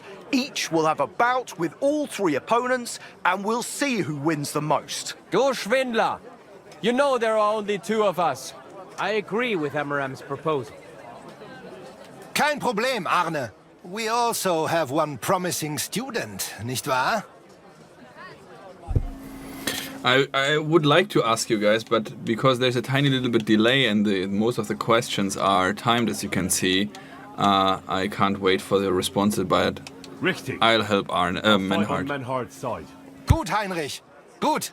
Ah, just what you'd expect. Menhard making pacts with fucking thieves. Was sagst Excuse me? Just that. Your little sticky-fingered Heinrich broke into our sword-fighting hall. Now that's nothing but dirty slander. I never stole anything, you liar. Pah! Swear it if you like. My conscience is clear, which is more than can be said for you. You're telling the truth, Emiram. I heard about it too. Nevertheless, the duels will go ahead with longswords. But, because Henry committed a dishonorable deed against the Gutenberg Brotherhood, they shall be allowed an advantage. The Gutenbergers may fight in halberds and steel helmets, and the Germans will face them only in gambesons. Es ist nicht gut, Menhart. Es ist ungerecht. Moan all you like, Deutscher. You deserve it. Keine Sorge, Arne. Wir können es schaffen. Agreed. Komm, Heinrich. We must prepare for the Fechten. So it was loose. So, Heinrich, we will engage with these Kuttenbergers. Endlich! Danke. You arranged it for us. Aber schade that they have seen you doing it. I'm sorry, Menhart. I did what I could. Is it going to make things difficult for you? Yes. The Kuttenbergers will have light armor, but we must manage it. I am more disappointed that they will now know of our kleine deceit. Aber nichts. We can only restore our good name by victory in combat. You can count on me, Menhart. It will be an honor to fight by your side and enforce the will of our King Wenceslas. Genau, Heinrich. But first, we must make you one of us and accept you into our Bruderschaft. All right. Is that a problem? Nein, nein. You must only take an oath and undergo a test. We cannot just take everyone. That is our Regel. You must show that you have some skill with a Schwert and that you will not bring us shame in the Gefecht. So we know that you will not lose your life in combat. Surely that's not necessary. After all, I defeated you the first time we met, remember? Na ja, you are right. Herrgott, you must have been sehr glücklich. But you fought well, yes. And you showed that you have some skill. So, we can receive you into our Bruderschaft sofort. Menhard, I'd like to join your brotherhood. Certainly. Let us go somewhere more geeignet, so it has some class. Each new member must pay for acceptance. But in your case, since you have helped us, I will relieve you of that obligation. Danke, Menhard. And now, the oath.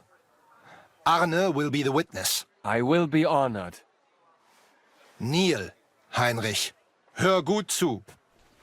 Do you solemnly swear that you shall act honorably and justly, and that you shall not bring shame upon your name or mine, or bring disgrace to the sword-fighting Bruderschaft, that you shall defend and adorn the reputation of the Bruderschaft and its rules, and that you shall heed my word in these matters, that you shall diligently train in the art of the Langschwert and not allow yourself to be shamed in combat, that you shall thus act for the greater glory of our Bruderschaft and our martial art. Place your hand on this sword and swear.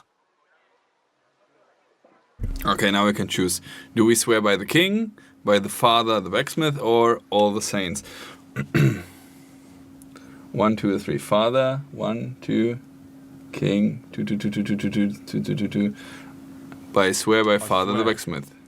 By the memory of my parents, and by the soul of my dear departed father, Martin, blacksmith and sword fighter, I do so swear.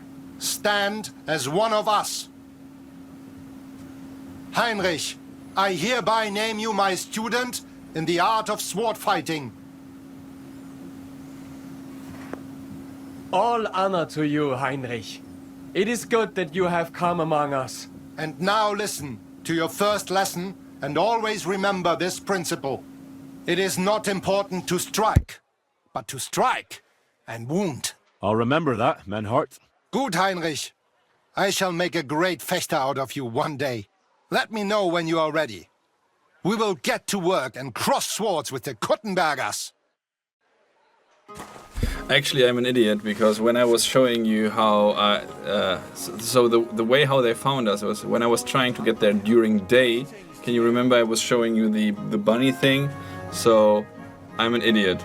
If I wouldn't have done that, they wouldn't have seen us. But on the other hand, it shows you that, as I said earlier, quests do play differently according to what you do. So now, since they know that it was us who stole the sword, stupid me trying to show you the bunny icon, then they get the advantage of fighting in plate armor. If they wouldn't have found out, they would be too embarrassed to actually admit it, and they would be fighting, we would both be fighting in light armor. So I think that's quite cool, and if we are being searched by the guards, then they would take the sword from us. Today, 2 sword-fighting brotherhoods will match their skills. The Gutenberg Brotherhood, led by Master Nicholas. Glory to Gutenberg! Kick those Germans' asses, Emmeram! And the Frankfurt Brotherhood, led by Master Menhard. It is an honor to be able to show off our skill in front of the whole Kuttenberg. The reason for these duels is the dispute over the right to run the local sword-fighting hall and the associated brotherhood. The local brotherhood was founded by Emmeram the Butcher and his associates. What they did not know, though, was that King Wenceslas had tasked Master Menhard to do the same.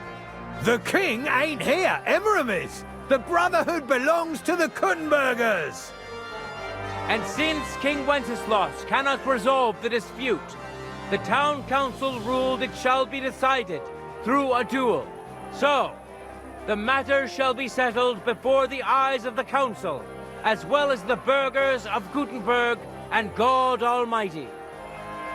A wise decision by the council. Let the best master lead our brotherhood. The duels will be fought with long swords. The Frankfurt Brotherhood will fight in light armor. However, the Gutenberg Brotherhood will be granted the advantage of the halberd, because Henry here present agreed them with dishonorable behavior.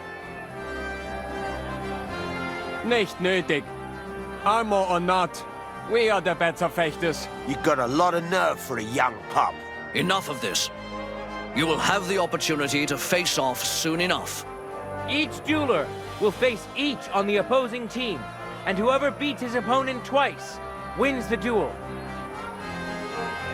The Brotherhood whose members get more victories will be declared the overall winner. As is the law, all the necessary armor was lent to you from the town armory, and you must fight in it. If there is anything wrong with the armor, you can fix it with any of the repair tools you'll find in the armorer's tent. And in case someone gets seriously injured, the bathmaid will give them the care they need. Or Father Tobias will perform the necessary rites. But I do not think it will come to that. Now that everything has been made clear, swear before God. You will fight fairly, justly, and respect the judge's decisions, as well as the outcomes of the duels. Das geloben wir, im Namen des Vaters, des Sohnes und des Heiligen Geistes. By God Almighty, we so swear. All the requisites have been satisfied. Therefore, let us proceed to the first duel. Master Menhart against Lindhart, the cobbler. Let's go.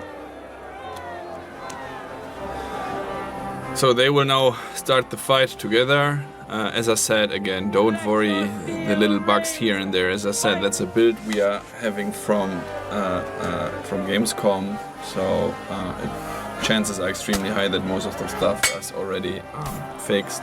It's just it was a very good stable one for streaming, so we use that one. Anyway, they are now fighting. As you know, most of all the NPCs are able to also fight. Obviously, we did a big change in the combat, so that not every enemy will be able to counter parry you and master strike you and so on.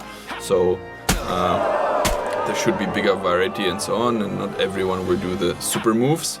But you can get a good guess of who's fighting by looking, or how they are fighting by looking at that. I will take, what should I take here? Sweet pancake, of course. And maybe a roasted chicken leg. Give it to me. I will eat this and the sweet pancake.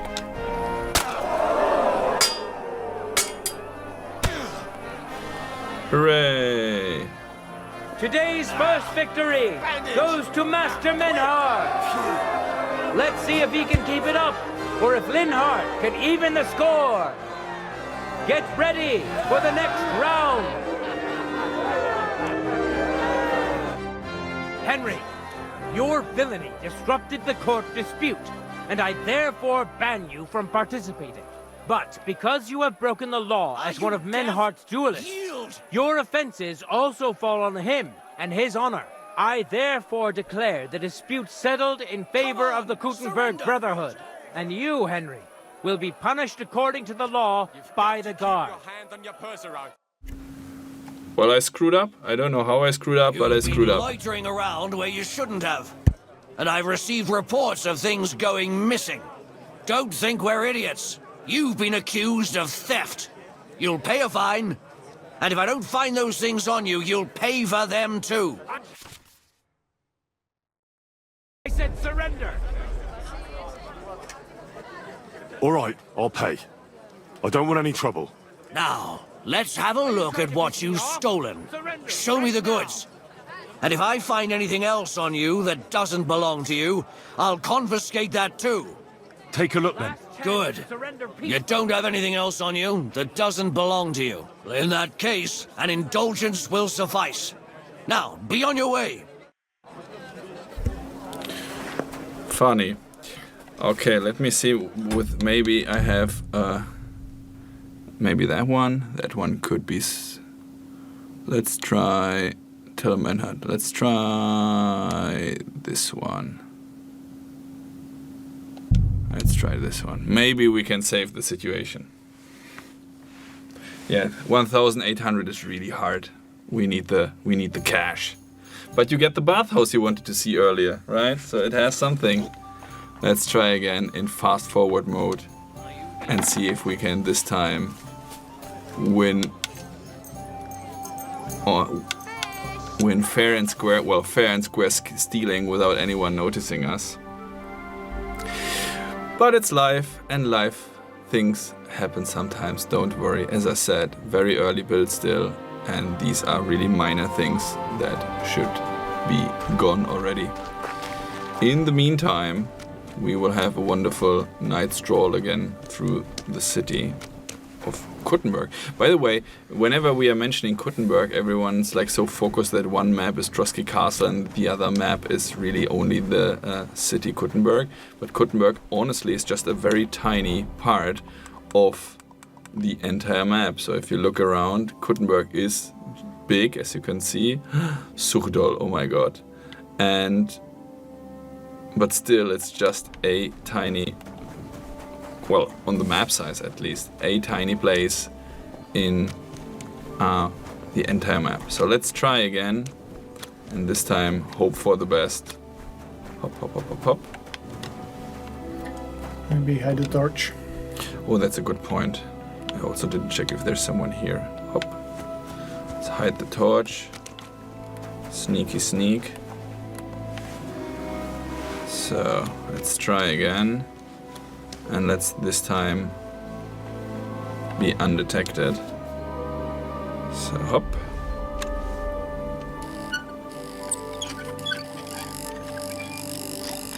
But as you could see, the game makes much more autosaves than it did in KCD1, which is also, I think, good news generally. We still have the save system with the Savior Schnapp, so if you want to manually save the game, you have to use that item, that potion. But oh, nice. At least the dude is not here standing anymore. That's a good sign. So hope for the best.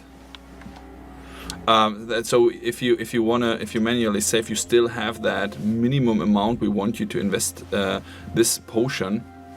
And but. So now, from the feedback from KCD1, we learned, of course, that it's a system that has a lot of lovers, a lot of haters, but we stand by the design decision we did there. So you still have to do that, but in order to make it a little bit more, usable, let's say, because in KCD1, when you needed the save potion most, it was hardest to come by. It was not easy to craft. It was extremely expensive. You could rarely find it, and so on. So this is something that will be different now. It will be easier to come by, and you will get it on your hands easier. But as I said earlier, we still want you to have that minimum invest of. Good point. Very good. Thank you, guys. Torch. No, that would be a shame if they would stop me and check me out for goods now. But yeah, we want that minimum invest of having that savior potion, so that stays in the game. Okay, we're almost there. Running like the wind. Better don't talk to anyone. And let's see, this should be now better. Hop, hop, hop. Hop, hop, hop. The problem was really not that they have the armor. The problem was that they saw me committing some crime, and I guess the crime system still triggered. But this should be gone now. No bunny. No crime. No witnesses. And no killing. Menhart wanted us to not kill anyone. That's also very important. Because otherwise we all know that Henry is a silent killer. Smooth killer. Oh. Excuse me, Ah. but you can't just creep around. Yeah, sorry. Let's just hope for the best. Sorry, don't mind me. Okay. Almost there. Almost. Too stupid to push the right buttons. Let's time skip to the morning and let's try again. So, about killing with no witnesses. Actually, the crime system got improved a lot. So, when they do not see you directly committing a crime, then of course, this was also already part of KCD1, they will have problems to tie it towards you. However, oh, I fall down the stairs. But if you commit a lot of crimes in a specific area, and no one knows it was you, then the area will generally get more vigilant. The people will start carrying weapons around. They will. The skill checks will be trickier. Oh, let's see if we have clothes now at least. Fucking thieves. No. We can't take it back now. We'd look like fools.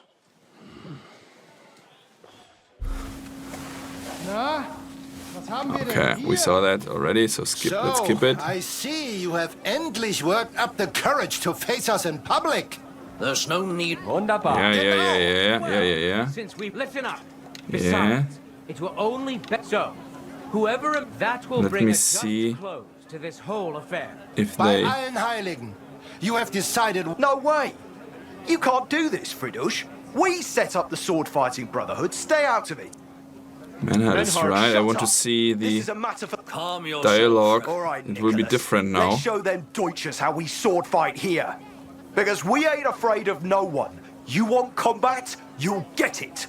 3 members of our brotherhood... You're Yeah. I agree with him. Kein Problem. We Okay. also have one. Okay, yes, I'll help you. Gut, Heinrich. Agreed then. The duels will begin when you're all... See? So now it worked, and now we will all fight only in Gambesons, which is pretty cool. We'll crush So you them can see Deutschers in a jiffy. tiny You have no chance. tiny changes in the questing can lead to bigger. Tiny changes in the questing can lead to bigger changes than in the world, kinda. This also is, if you remember, I won the first fight against Menhart, and only because of that, he immediately accepts me into his sword fighting school. If we wouldn't have won the first fight, then he would want us to fight Arne first, who is his apprentice. And yeah, we would have to show first that we're able to fight in his name and for his honor. I'm skipping really quickly. Of course, this makes the camera all go wonky, but don't worry, that's just a minor thing. Yeah. And you can see there we are both fighting in Gambesons now. But I do not. Yeah. All good. Let's just fight. And I will this time better not take any chicken leg or nothing. So let's fight, gentlemen. Do it. For the glory of Gutenberg! For the glory of Gutenberg. Let the duel begin. Oh, probably I should save. That's a good point.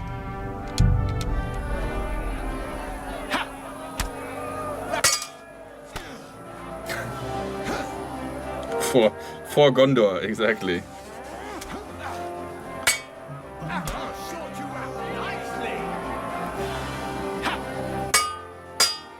You wanted to kill me for a chicken wing, exactly. I still would take it. The bunny is back, don't worry, this bunny is fine. What I was worried about was the red gate on the top left, which is not there. So The searching bunny is fine. I just need to win. Need Menhart to win. The roasted chicken leg looks so good. I want it so much. Today's first victory Oh, goes to Master Menhart. Let's see if he can keep it up, much quicker or if without the armor. Linhart Yes, can even the score. it was much quicker without the armor. Exactly. Get ready for the next round. Because of course, as I said earlier, the NPCs are using the same mechanics as you do. So if they fight in armor, it's harder to wound them. If they attack spots that are without armor, then you do greater harm and so on. So this is all in there and all calculated.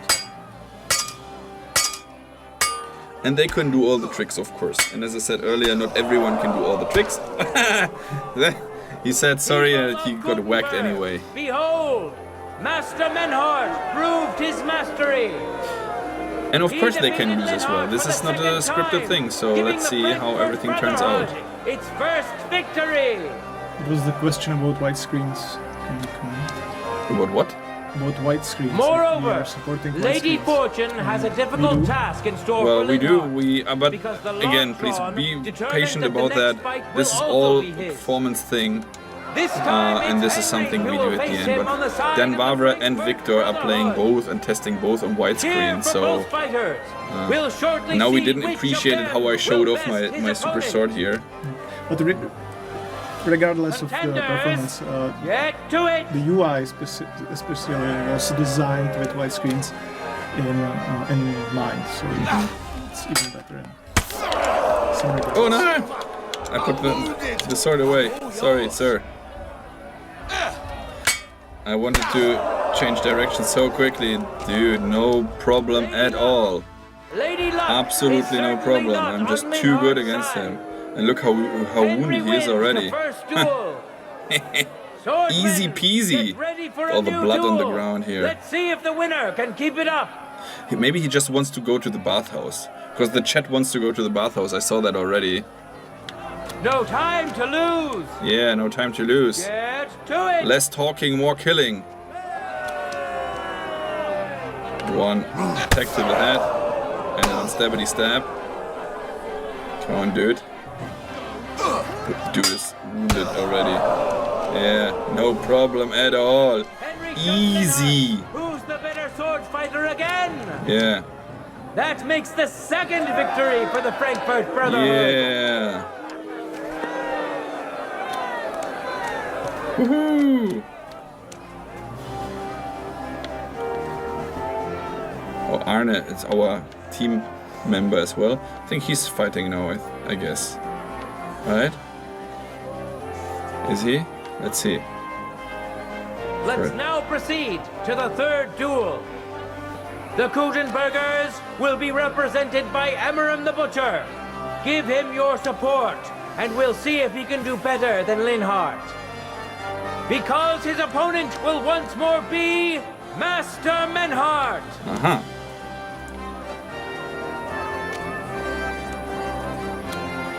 Let's do more fighting. Oh yeah, so about the tournament. Of course, this one is now a tournament that is happening in a quest. But of course, as you know, the tournaments in Rathai, then Kutna Hora will also have them, as you can see here right now. So tournaments will be a thing as well in the game. Don't expect jousting. I can already crush all your houses. Jousting will not be a thing in KCD at all. So the tournament is a thing that is focused on sword fighting mainly, or well, melee fighting mainly. But I know everyone wants jousting, but I think that it's maybe a little bit like Quidditch and the Harry Potter game. I think that's a game for itself, kinda. But yeah, how frequently the tournaments will be. Well, there will be some kind of rhythm. I can't tell you from the top of my head, but there will be, of course, some kind of rhythm, and you can be part of that. Yeah, the bunnies actually are they are more successful, more famous than we thought at the beginning. And as a matter of fact, there's several team members who got a bunny tattoo right now. So. I think that should be. We should create plushies or something, and have the KCD rabbits. Yeah, pole in the way. I'm sorry. It's a tent, okay? So maybe here. Okay, Manhunt won again. Saw it with your own eyes, good citizens. Yeah, PC requirements. I talked about this earlier. That is something that we are working on right now. But as I said, don't get scared about that. We are trying. We are all gamers here. We are all geeks and gamers at Warhorse Studios, and we want this to run smooth and butterly. So it will be on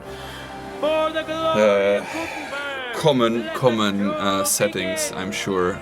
So nothing to be scared about. But I think by the end of the month or so, we will be able to tell you. But that is something we are working on right now. How many percent the game is ready? Well, that's a tricky question. Theoretically, it's 100% ready, but feature-wise and stuff from the game.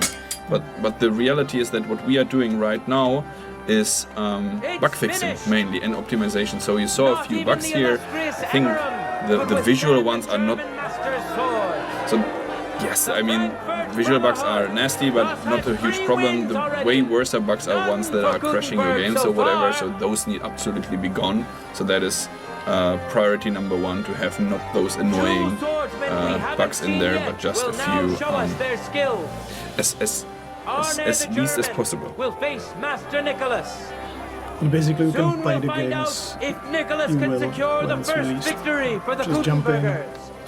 start the first quest, and finish the game in a couple of. Okay, now the third of our team is fighting against the sword master of the other school.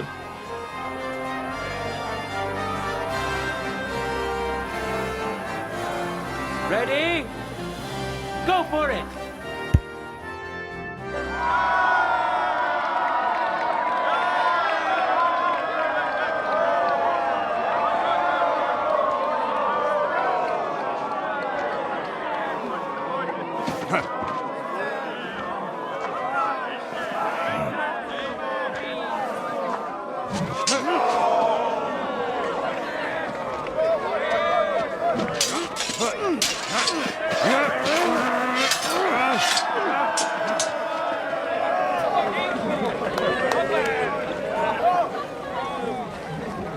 Watch out. He's coming round.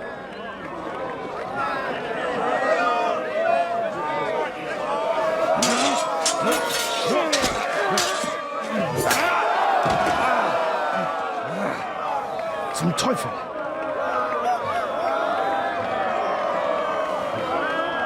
And the victor is... Nein!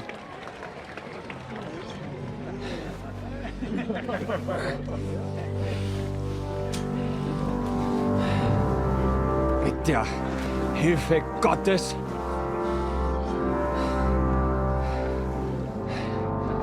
I will continue. You're brave, but foolish. This will not end well for you. Yield. Niemals. Anne does not yield.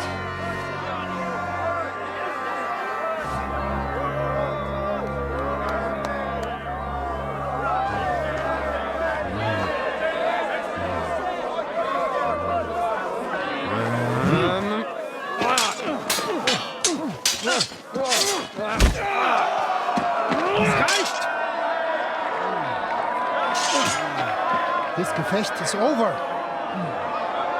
You win. You acted with chivalry, Master Menhart. But intervening in a duel is a breach of the rules.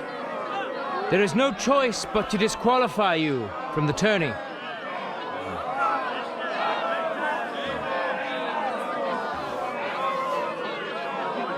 Uh-oh.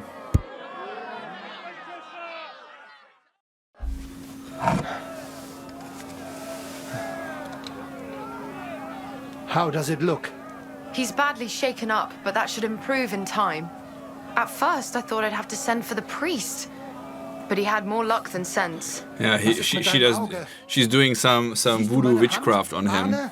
But don't worry, that's missing animation there. But as I said, it's an early build, so that's not the point. She will actually check his limbs and everything. So once this is done, this will look really cool. He'll get his sight back in that eye, but I can't say for sure. In my experience, it's in the Lord's hands. Send for the best physician in all of Kuttenberg. Schnell! I will pay alles. Rest assured, Master Menhard, we will send for him as you command. I am sorry that the whole affair has taken such an unfortunate turn. I will pray for your companion's health. Danke, Fridusch. Aber what about the duels? Beruhige dich, Arne. Yes, that's what I came here to clarify. However, I expect on account of Arne's injury, your brotherhood has forfeit the fight. Nein, Menhard. Du musst keep fighting.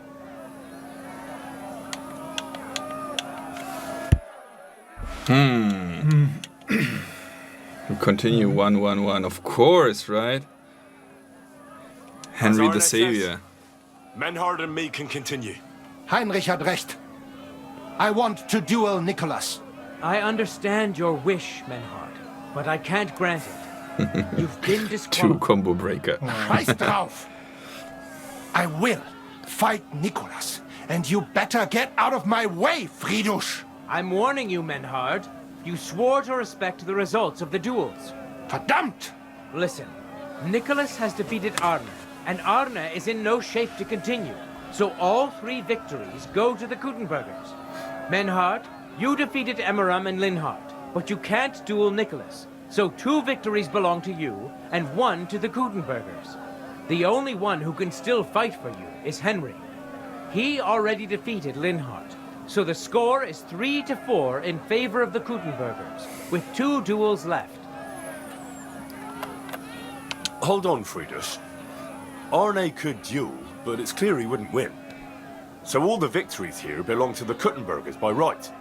But the only thing preventing Menhard from fighting is your decision. Otherwise, he's at full strength and ready. That is true.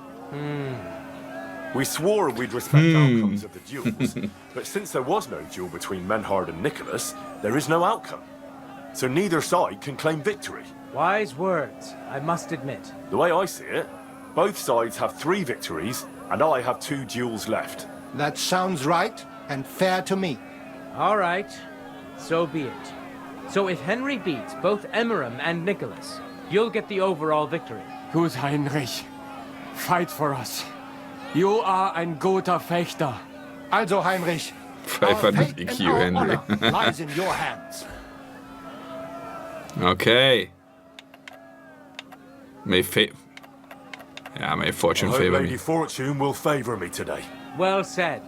I'll be waiting for you in the arena where you'll face Emmeram. So get ready quickly. You take care of Arne, I'll take care of the Hear ye, Kuttenbergers. hear ye!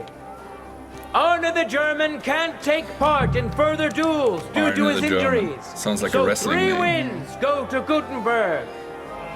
The Frankfurt Brotherhood has won 3 rounds, but so has Gutenberg.